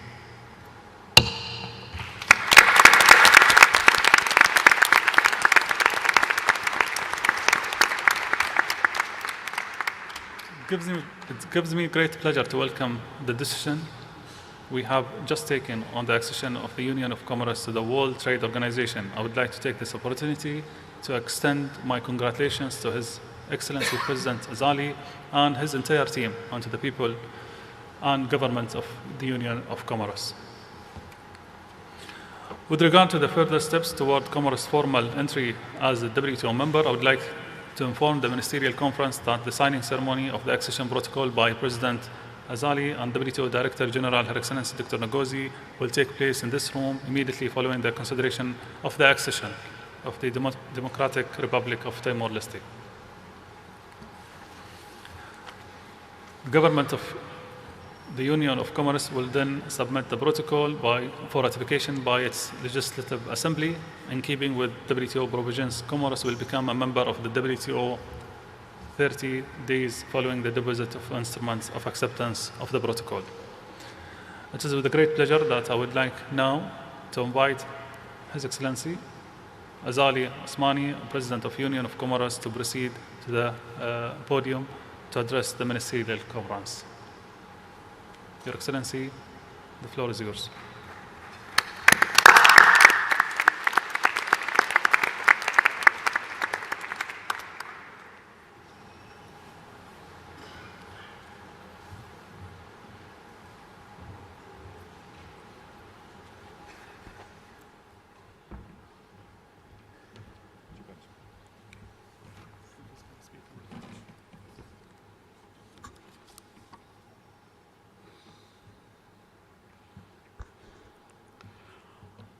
Votre Altesse Mohammed bin Zayed Al Nahyan, émir d'Abu Dhabi et président des Émirats Arabes Unis, Excellence Monsieur José Ramos Horta, président de la République démocratique du Comore-Est, Excellence Monsieur Thani bin Ahmed Al Zaidou, ministre d'État au commerce extérieur des Émirats Arabes Unis, président de la 13e conférence ministérielle de l'OMC, Madame Ngozi Okonjo, directrice générale de l'OMC et très chère sœur, Mesdames et Messieurs les ministres, Mesdames et Messieurs les ambassadeurs, distingués invités et participants, Assalamu alaikum wa rahmatullahi wa barakatuh.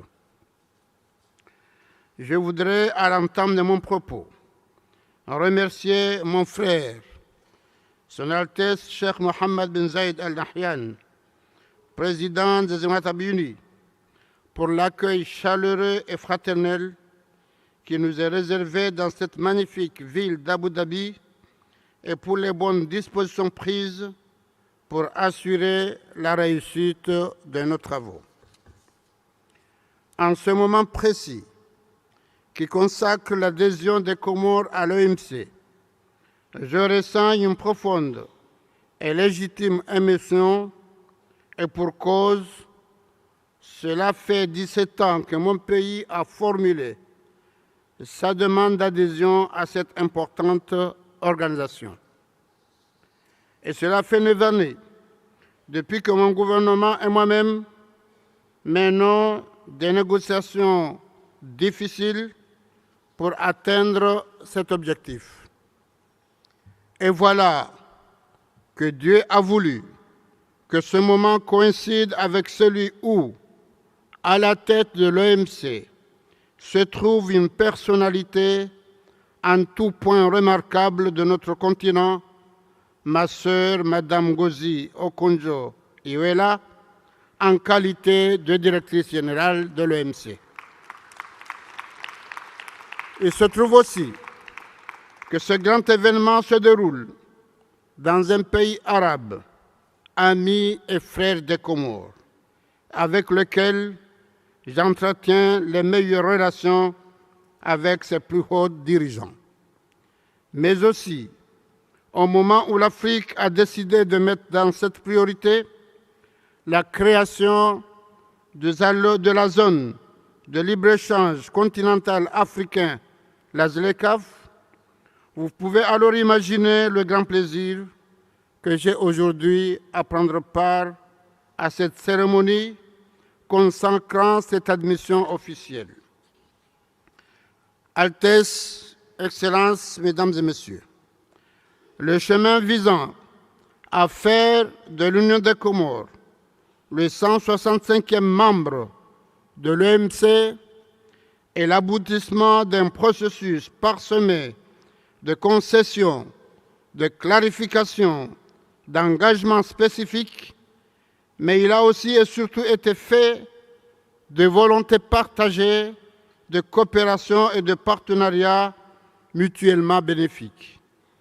En effet, notre requête d'adhésion à l'OMC a été introduite il y a 17 longues années et sous mon impulsion, le gouvernement a présenté en 2016 l'aide-mémoire sur notre régime de commerce extérieur en vue de donner un souffle nouveau à ce processus.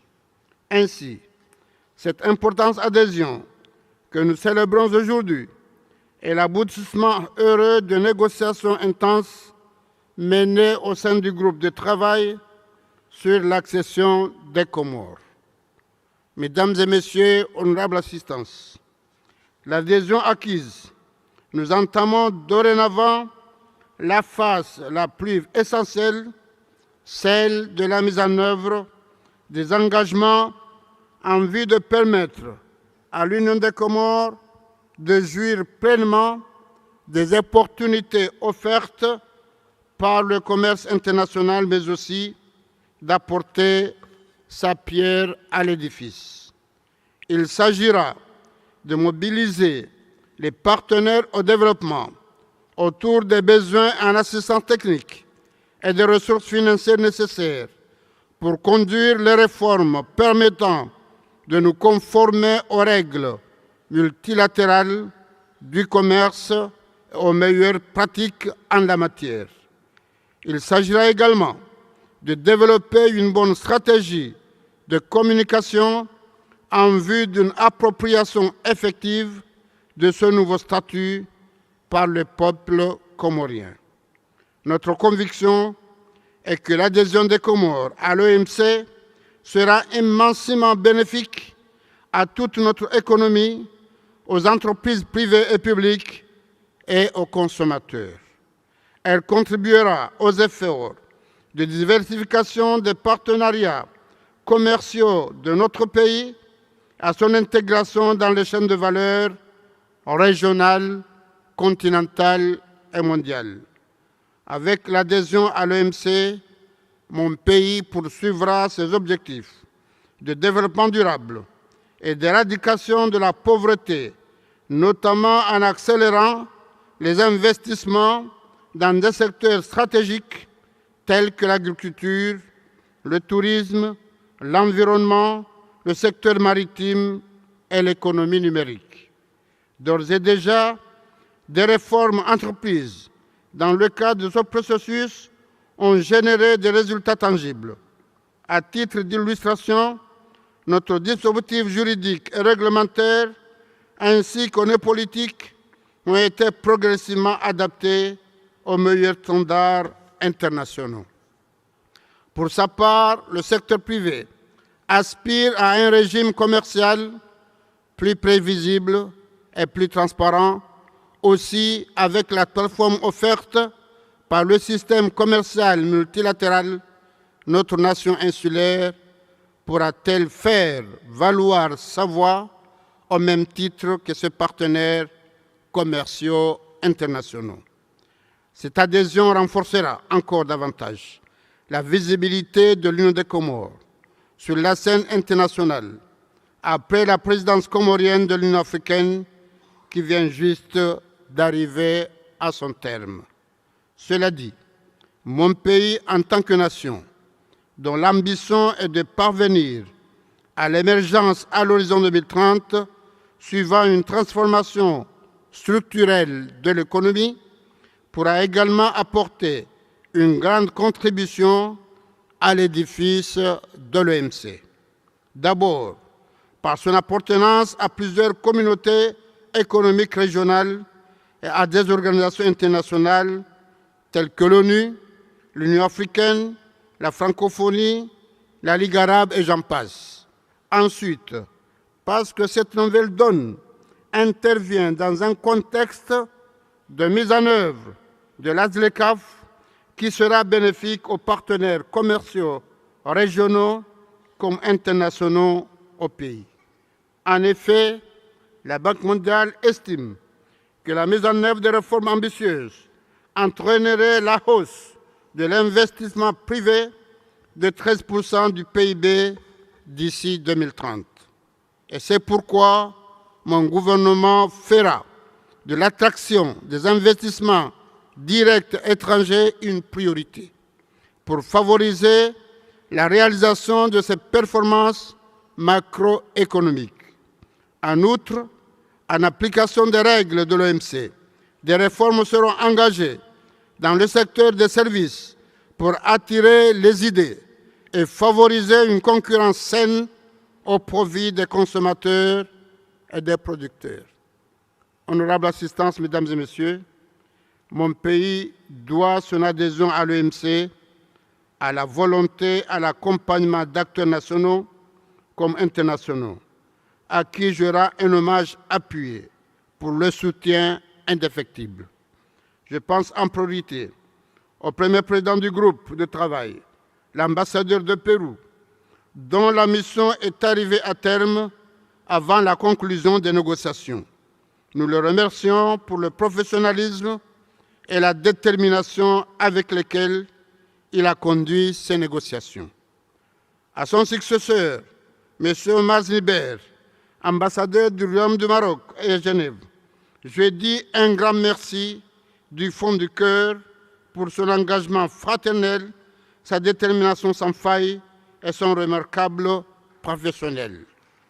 Je tiens à souligner que, fort des instructions de mon frère, Sa Majesté le roi Mohamed VI, l'ambassadeur Zniber a traité le dossier comorien comme s'il s'agissait de celui de son propre pays et notre équipe comme sa propre famille, y compris l'ambassadeur Sultan Chouzour.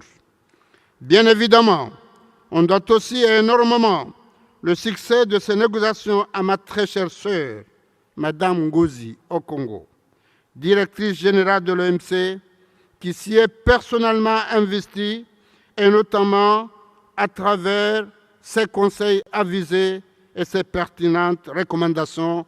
Je demande à l'applaudir. À vous, Madame la Directrice générale, et à vos équipes dévouées, notamment la division des accessions du secrétariat, j'exprime mes sincères remerciements et ma profonde reconnaissance. Sachez que le gouvernement comorien est très fier de cet acquis majeur et s'engage à poursuivre sa collaboration fructueuse avec l'OMC en vue de traduire en actes concrets le résultat de ces négociations. Et c'est pourquoi je suis particulièrement heureux de signer au nom de mon pays le protocole d'accession avec vous en attendant sa ratification qui suivra dans le courant du premier semestre de cette année. Je salue également le travail exceptionnel et le dévouement du gouvernement comorien en faveur de cette accession, en particulier les différents ministères de tutelle, ainsi que leurs équipes respectives et l'ambassadeur de l'Union des Comores à Genève, M. Sultan Chouzour. J'ai fait de l'adhésion de l'Union des Comores une priorité de premier plan, et c'est pourquoi je tiens à renouveler la gratitude de mon gouvernement, du peuple comorien, à l'ensemble de nos partenaires bilatéraux que multilatéraux que nous ont soutenus tout au long de ce processus. Et je voudrais vous rassurer de la disponibilité entière de mon gouvernement à poursuivre cet esprit de dialogue et de coopération dans le cadre de ce partenariat promoteur que nous venons de sceller ici à Abu Dhabi. Mesdames et Messieurs, honorables assistances, je ne peux clore mon propos tout d'abord sans féliciter mon frère, le président José Ramos Horta, pour l'accession de son pays à l'OMC et lui souhaiter bonne chance dans les actions futures à mener pour faire de ce grand acquis un vrai levier de croissance économique pour le Timor-Leste. Je ne peux clore mon propos, enfin, sans vous dire, mon frère, Cheikh Mohammed bin Zayed Al Nahyan, ma profonde gratitude, ainsi que celle du peuple comorien pour la grande amitié que vous avez pour notre pays et son peuple. En nous faisant l'honneur, Monsieur le Président, d'abriter cette cérémonie aussi historique pour nous Comoriens dans la splendide ville d'Abu Dhabi, vous continuez de traduire en actes concrets votre bienveillance et votre générosité envers l'Union des Comores et son peuple. Soyez-en vivement remerciés, tout comme l'ensemble du peuple frère des Armées Unies. Wassalamu alaikum wa rahmatullahi wa barakatuh.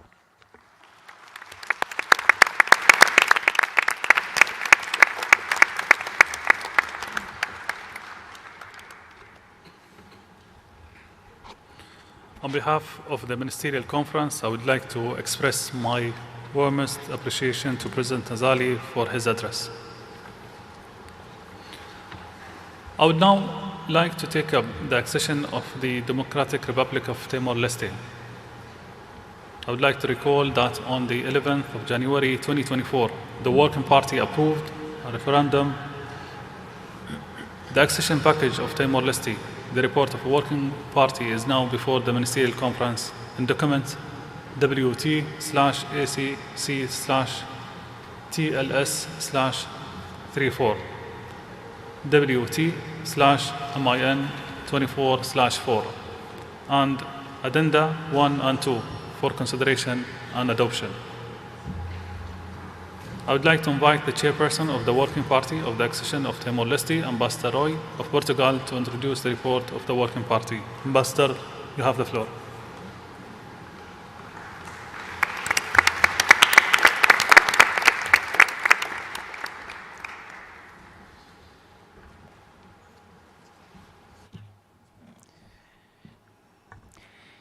Your Excellency, Dr. Tani bin Ahmed Al Zayed, Chair of the Ministerial Conference, Your Excellencies, Mr. Azali Asuman, President of Comoros, Your Excellency Mr. José Ramos Horta, President of Timor-Leste, Your Excellency Deputy Prime Minister Mr. Francisco Cabo Lai of Timor-Leste, Honorable Ministers, Director General, General Council Chairperson, distinguished delegates and guests, ladies and gentlemen.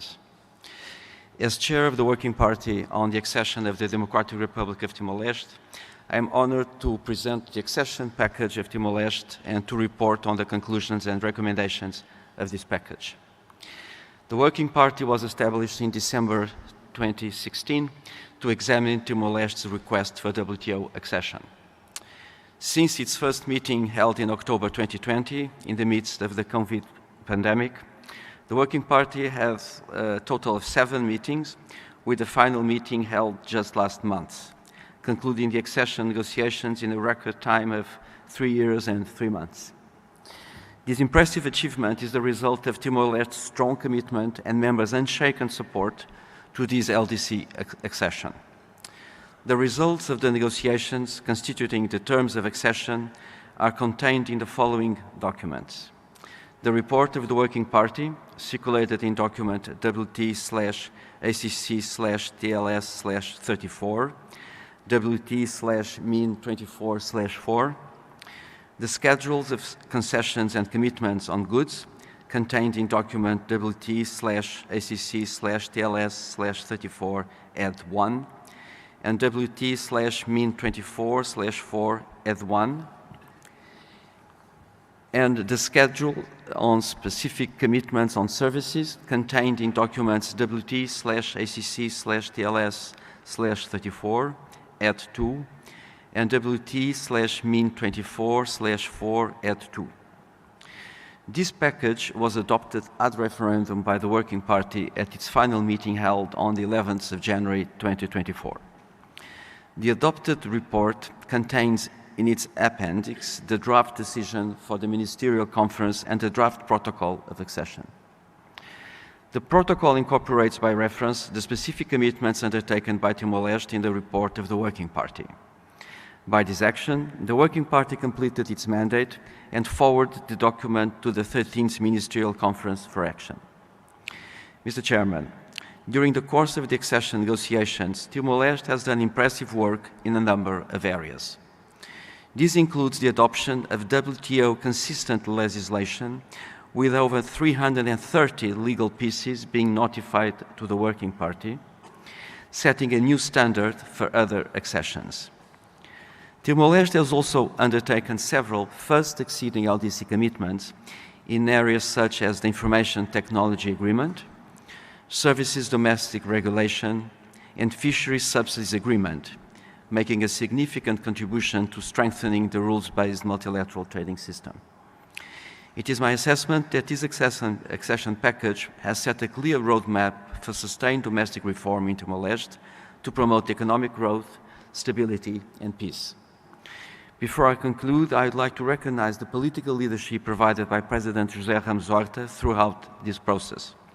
He even participated in a few Working Party meetings.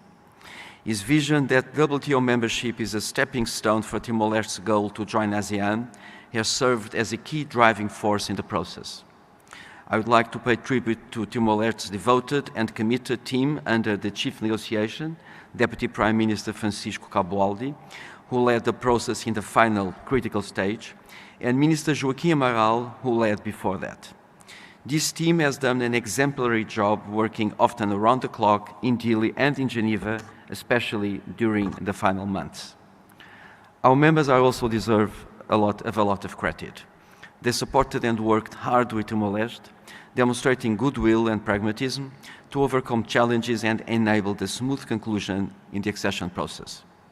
I would also like to place on record my deep appreciation to Director General Ngozi Okonjo-Iweala and the WTO Secretariat, particularly the Accessions Division, who played a key role in the process. In closing, in my capacity as Chair of the Working Party of the Accession of Timor-Leste, I have the privilege to recommend the report of the Working Party and the drafted decision for adoption and the draft protocol for approval by the Ministerial Conference. I thank you.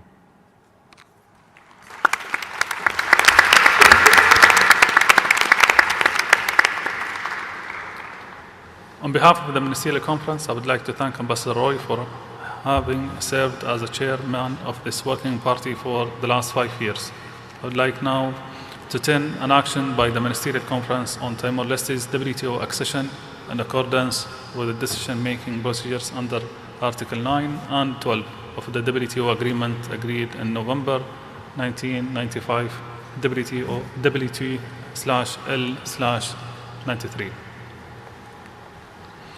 I therefore invite the Ministerial Conference to adopt the report of the Working Party as a whole in the document WT/ACC/TLS/34, WT/MIN24/4 and its addenda 1 and 2.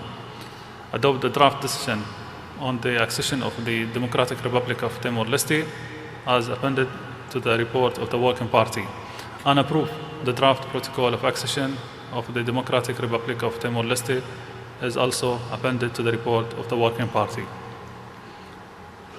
The Ministerial Conference so agrees.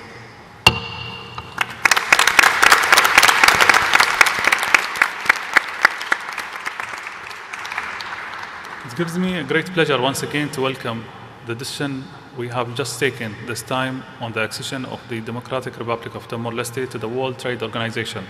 I would like to take this opportunity to extend my congratulations to His Excellency President Jose and his entire team, and to the people and government of Timor-Leste.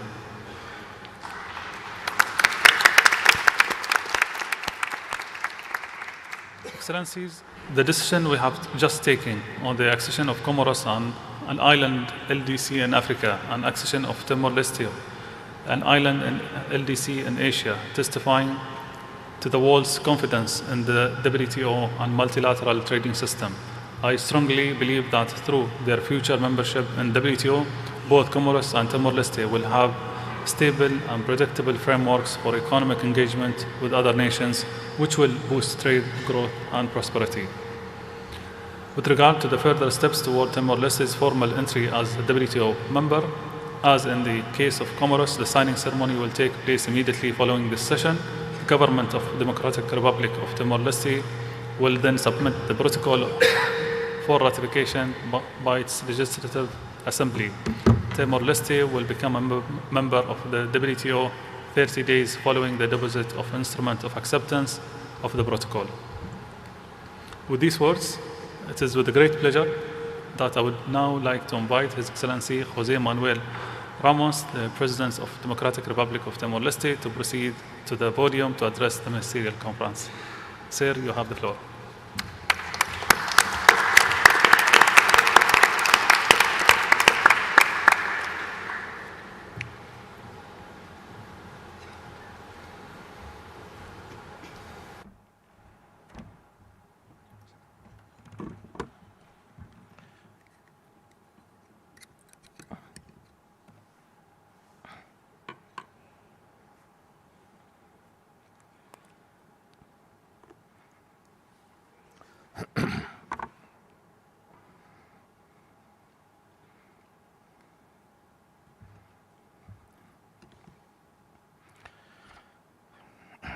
Excellency Chairperson of the 13th Ministerial Conference, Dr. Thani bin Ahmed, Excellency Dr.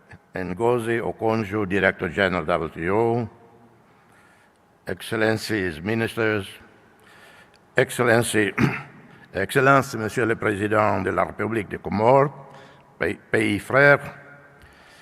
We are situated in the Indian Ocean. Je vous félicite chaleureusement de ces acquis d'adhésion à l'OMT.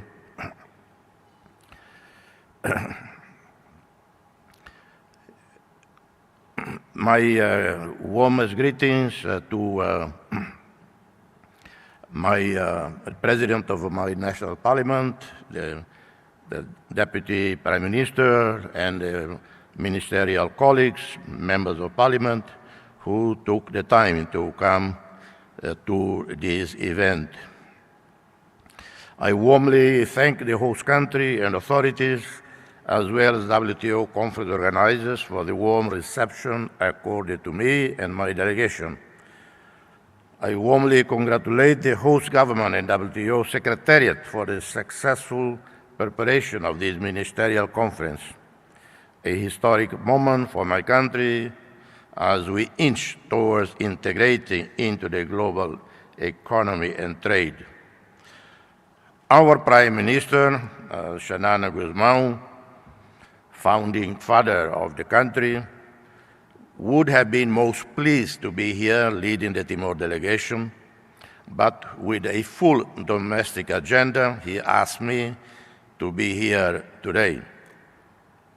I'm accompanied by the President of National Parliament, Dr. Fernanda Lai. I wish to add that we have 34% of our members of Parliament are women.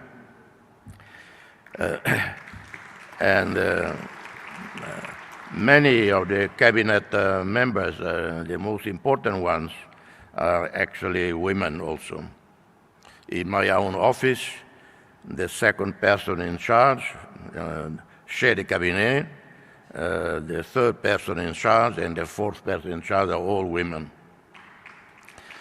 And also with us, with me, Deputy Prime Minister for Economic Development Coordination, His Excellency Francisco Lai. They all work very hard for us to be here today. We of Timor-Leste, the newest country in Asia, are strong believers in regional and international economic integration, the multilateral trading system, in particular ASEAN, in our region. Timor-Leste obtained our first WTO observer status in December 2016. So today, I and the whole delegation are overwhelmed with joy to be witnesses as WTO members officially adopt our accession package, sealing Timor-Leste official membership in the organization. Timor-Leste WTO membership marks a major step towards trade liberalization, integration in the global economy, access to international markets. Membership helps leverage the ongoing improvements in our infrastructure, human capital development, administrative capacity, growth, and economic diversification. The support extended by the international community enables us to undertake institutional reforms, adopt adequate legislation, enabling bureaucracy, administration simplification, enhancing human resources, expanding infrastructure development, thus aligning with WTO principles. My deepest appreciation for the active engagement of WTO Secretariat under the visionary, steady leadership of the Director General, Dr. Ngozi.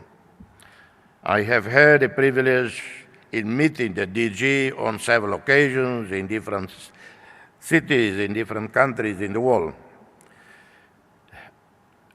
When Dr. Ngozi demonstrated her unequal leadership, I thank you, Director General, for being such a strong advocate for WTO accession, as you are a strong advocate for the multilateral system of cooperation. This accession today contributes to Timor-Leste's ASEAN membership, which we hope will take place in 2025. My special thanks go also to members of Timor-Leste Working Party, chaired by Ambassador Rui Macieira of Portugal.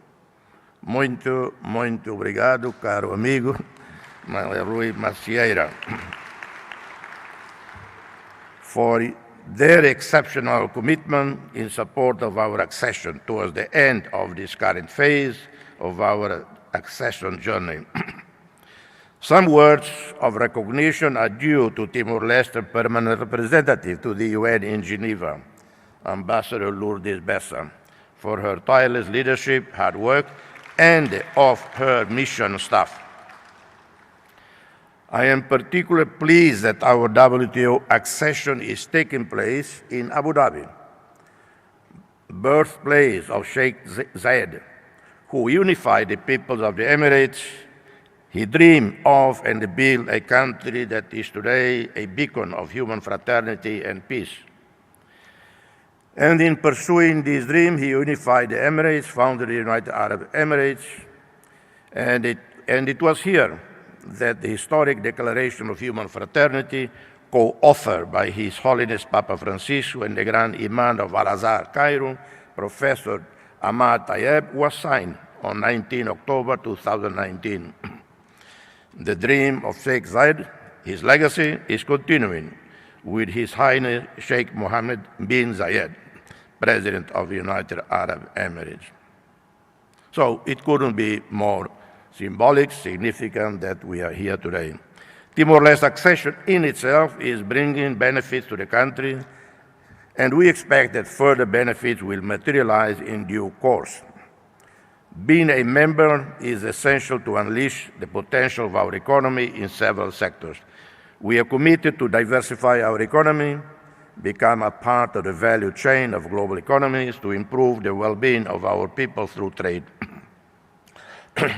But we all face challenges and opportunities, but the challenges are far too great and complex for us in the LDC, SEEDS, G7 fragile states.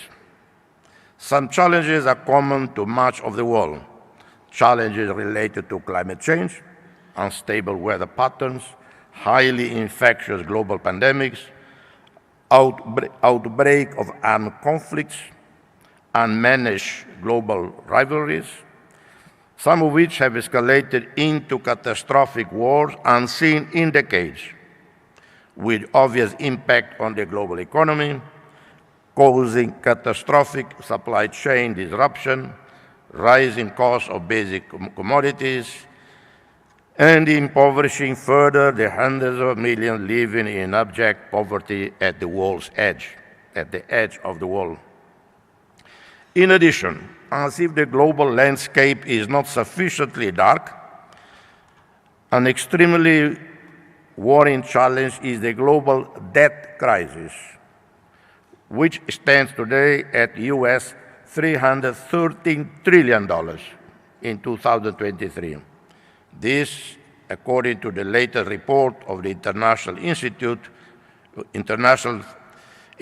of International Finance.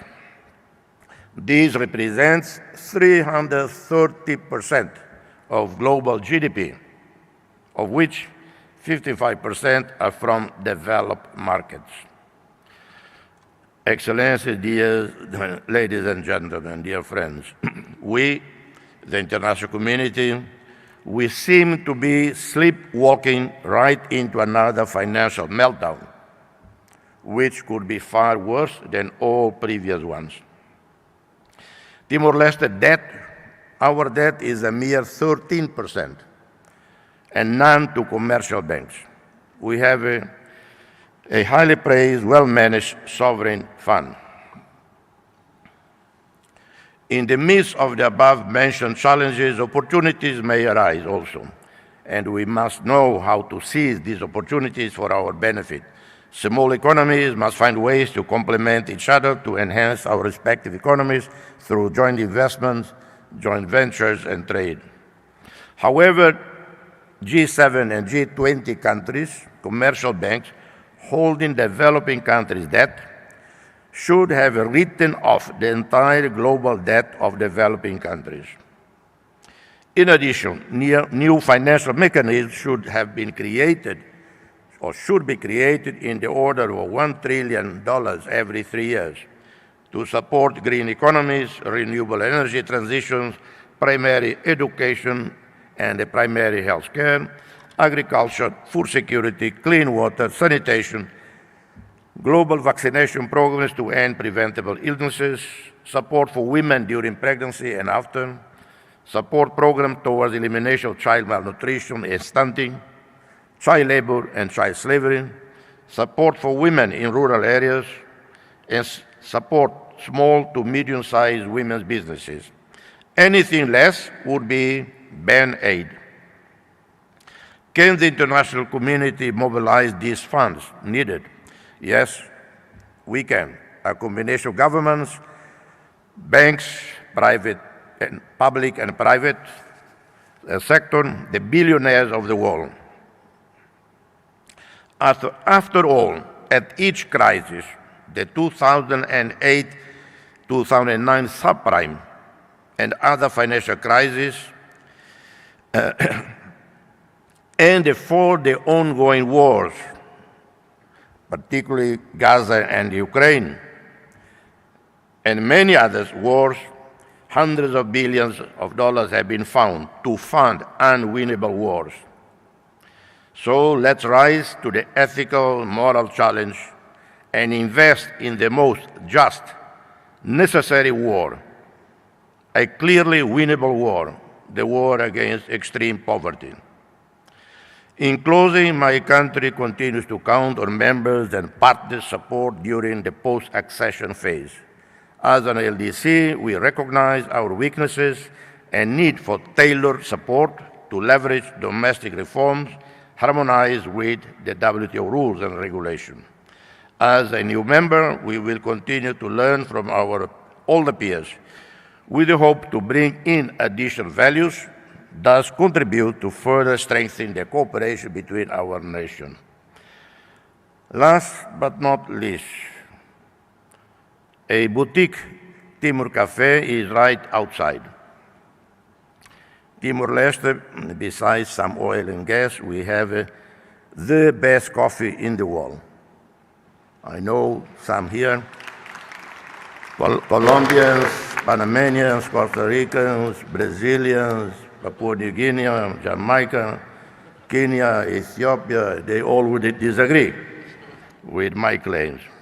But let me tell you one thing. Papa Francisco, he drinks only Timor coffee. So, I advise you all also to drink only Timor coffee. May God the Almighty and the Merciful bless us all. Thank you.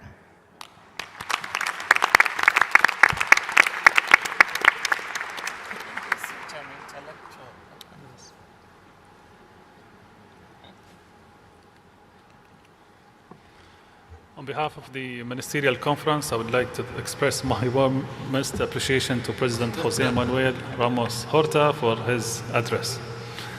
I would now invite my dear sister, Her Excellency Dr. Ngozi, the Director General of WTO, to add her own words of welcome. Go ahead, please.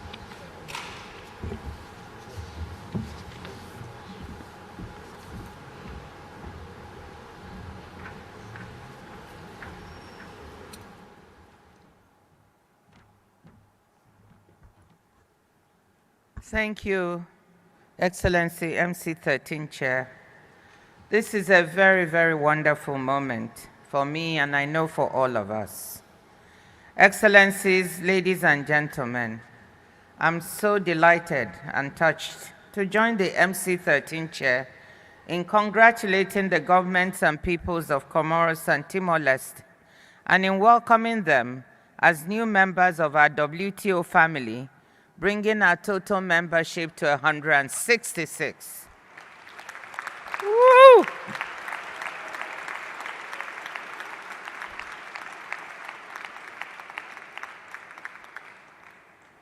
It is wonderful that President Azali Assoumani of Comoros and President José Ramos Horta of Timor-Leste are present here. Both of them were absolutely pivotal in bringing their respective countries' accession processes to the finish line. Without their personal involvement and their dedication, we could not have done it. To the officials from both countries who have been working tirelessly for years now, I offer my congratulations, my gratitude, and my encouragement. Although this might not be what you want to hear right now, this is just the beginning, but it's a very, very good beginning. But before I go further, I want to thank the chairpersons of the two working parties, Ambassador Omar Znibir of Morocco, who unfortunately cannot be with us today, and Ambassador Rui Macier of Portugal. Without their dedication and leadership, today's accession would not have been possible. And of course, special credit also goes to WTO members, particularly members of the working parties. and to the Secretariat teams who were supporting them, ably led by the Accession Division. Today's achievements are truly a collective endeavor, one we can all be proud of. Accessions have always been a barometer of confidence in the WTO and the rules-based multilateral trading system. It is encouraging that despite all the challenges facing multilateral cooperation today, our organization is continuing to move towards universality. A diverse array of countries continue to link their own growth and future prosperity to the WTO's core values of openness, transparency, good governance, and the rule of law.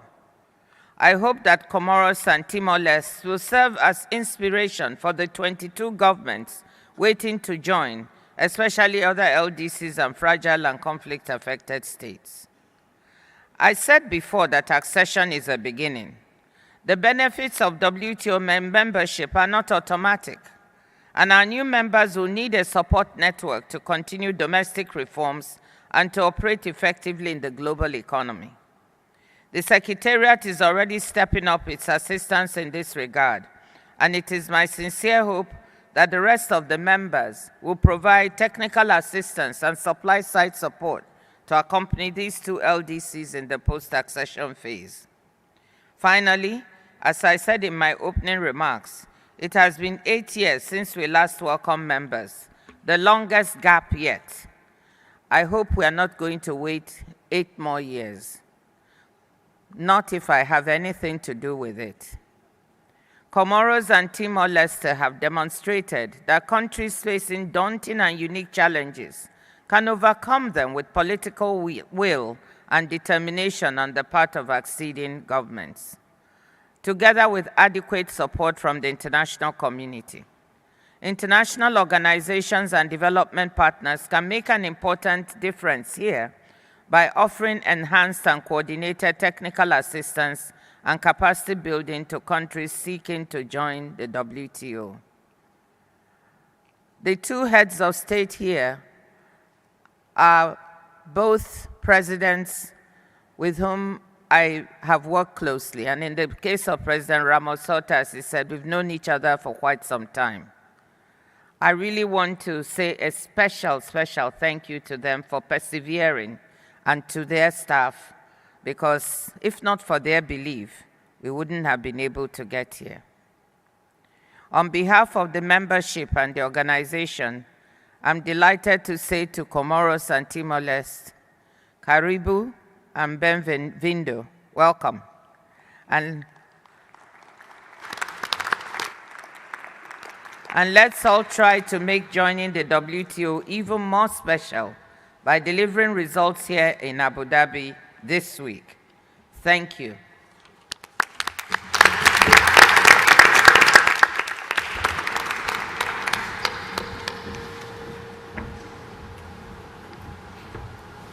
Thank you, Your Excellency. This is indeed a very positive moment for the organization. I believe that members would like to express their welcome to both Comoros and Timor-Leste. However, due to the time constraint, if any member wishes to convey any congratulations remark, I invite you to provide your written statement to the Secretariat to be reflected in the official record. I invite everyone to remain seated as we proceed with the signing ceremonies by the Presidents of Comoros and Timor-Leste with the WTO Director General.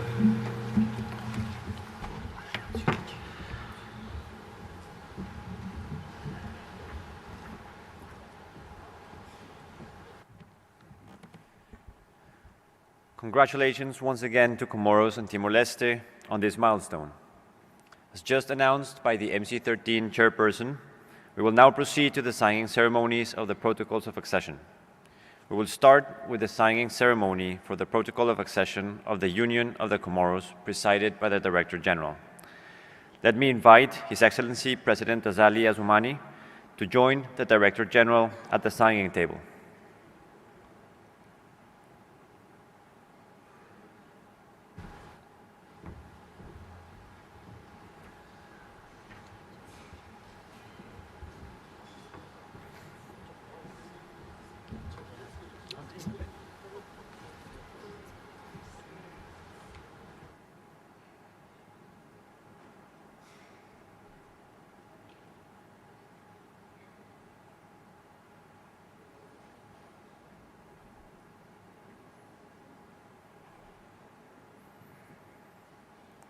I now invite the Director General to proceed with the signing ceremony.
Let us now turn to the signing ceremony for the Protocol of Accession of the Democratic Republic of Timor-Leste, presided by the Director General. I'd like to invite the Deputy Prime Minister, accompanied by His Excellency President José Manuel Ramos Horta, to join the Director General at the signing table.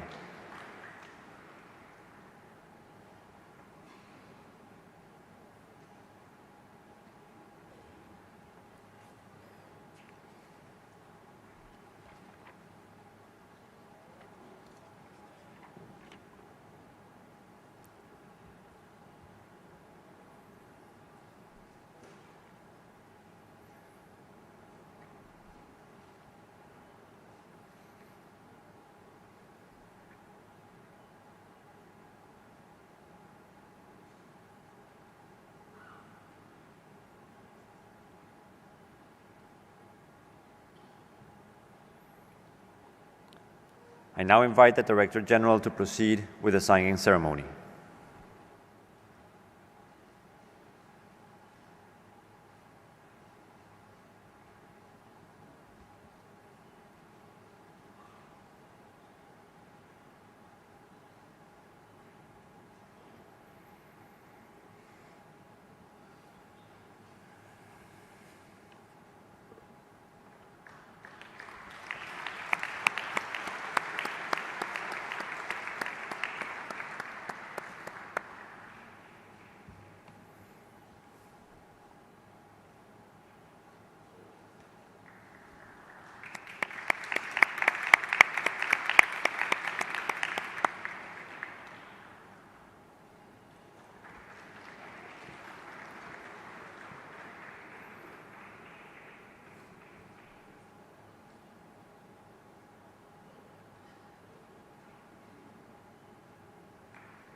Excellencies, distinguished guests, this concludes the accession ceremonies segment.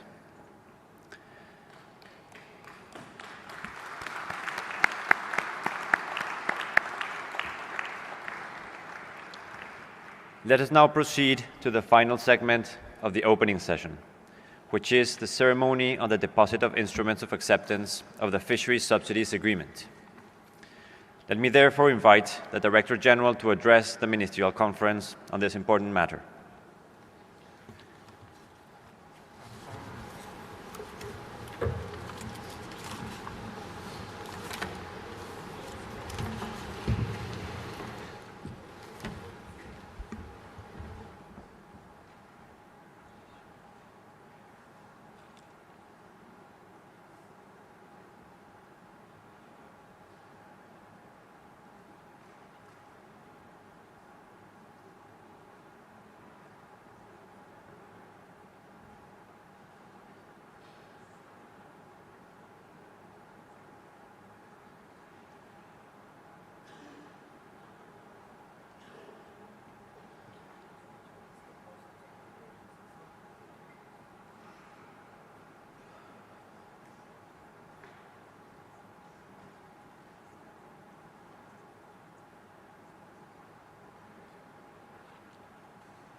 Excellencies, distinguished guests, I'm pleased to announce that today there will be 9 members who will be depositing their instruments of acceptance. They will be part of the growing number of ratifiers, together with those who ratified this year: Cabo Verde, Barbados, Dominica, Senegal, Uruguay, and most recently Haiti.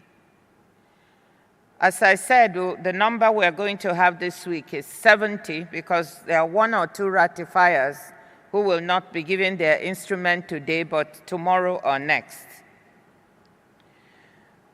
We have made substantial progress, and we have been successfully able to use this ministerial as a hook for trying to get members to ratify.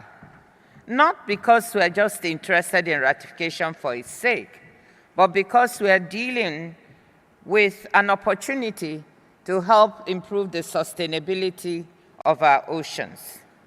So I'm very grateful to all the countries, the 70 countries who would have ratified by the end of MC13. I'm also grateful to all those who have taken the opportunity to support the Fisheries Fund, which is designed to assist developing members to implement the disciplines in the Fisheries Subsidies Agreement Part 1.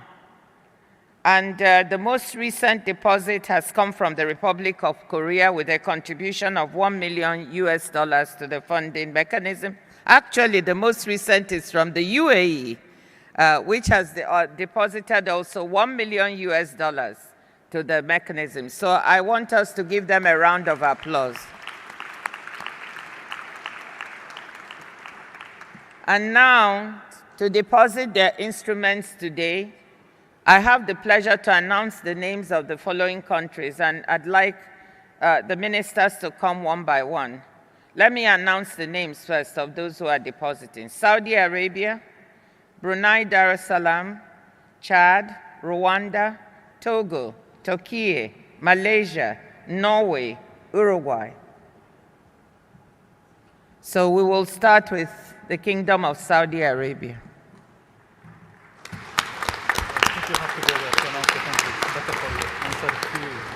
announcing the names.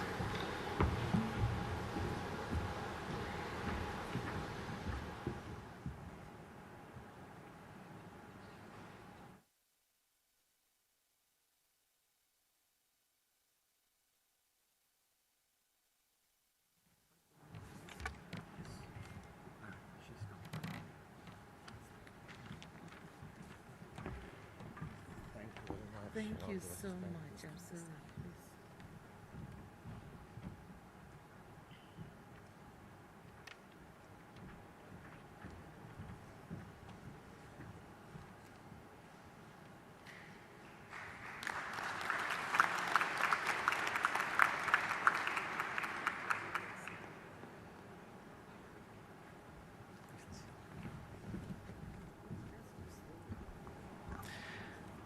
I will now invite the head of delegation of Brunei Darussalam.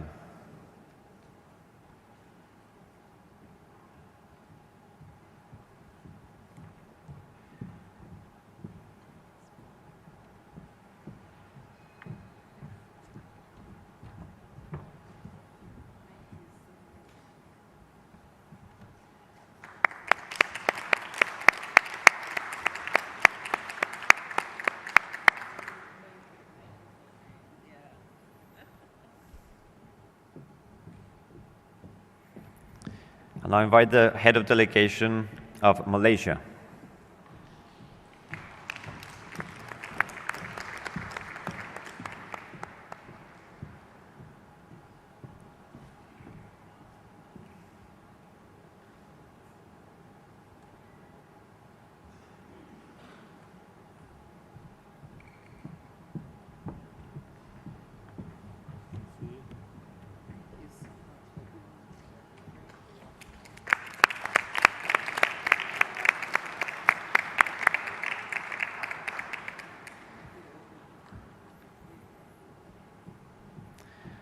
I'll now invite the head of delegation of Chad.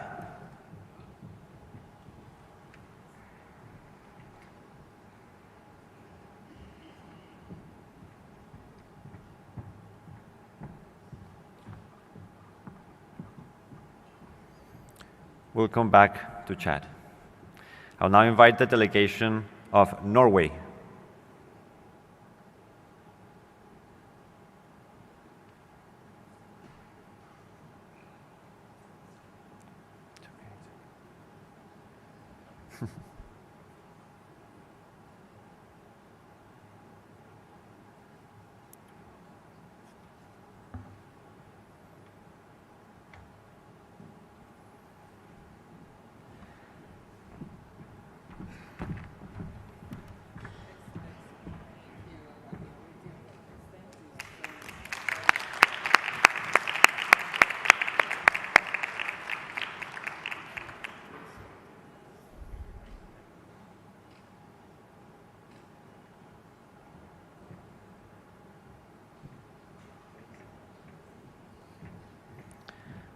I'll now invite the head of delegation of Rwanda.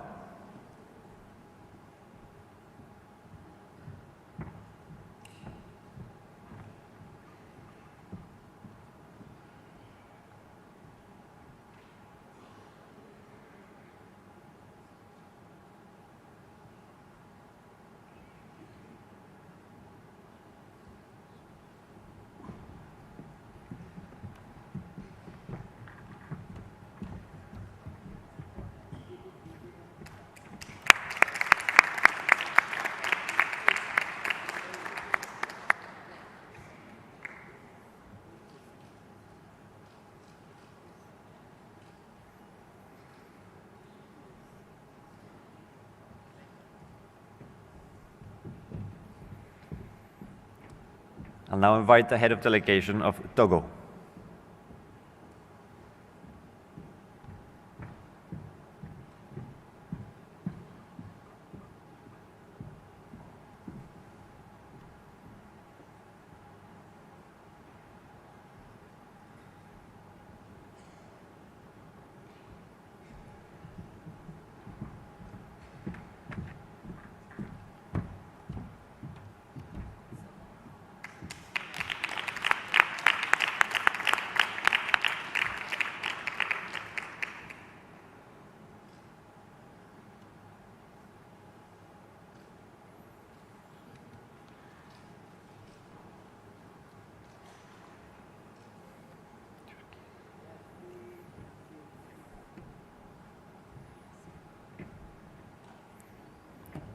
I'll now invite the head of delegation of Turkey.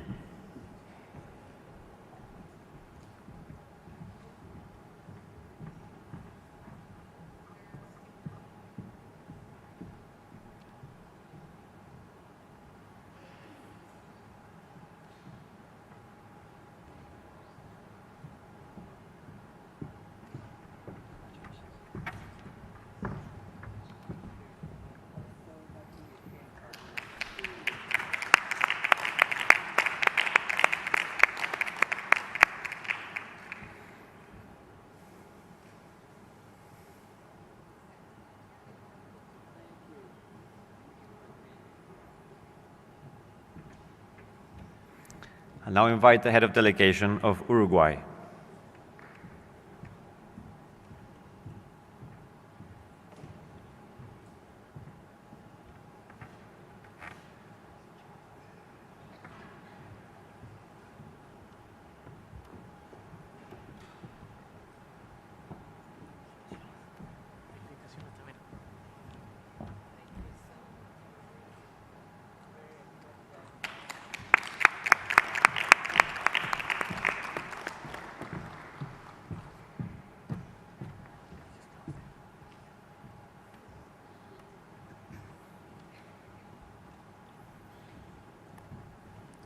We're good.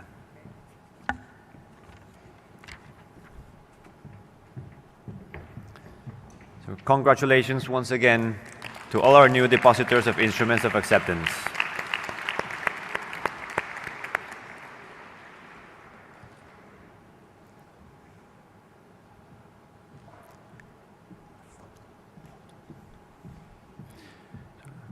Let me now invite the ministers of heads of delegation of WTO members who have deposited their instruments of acceptance to come to the stage for a family photo.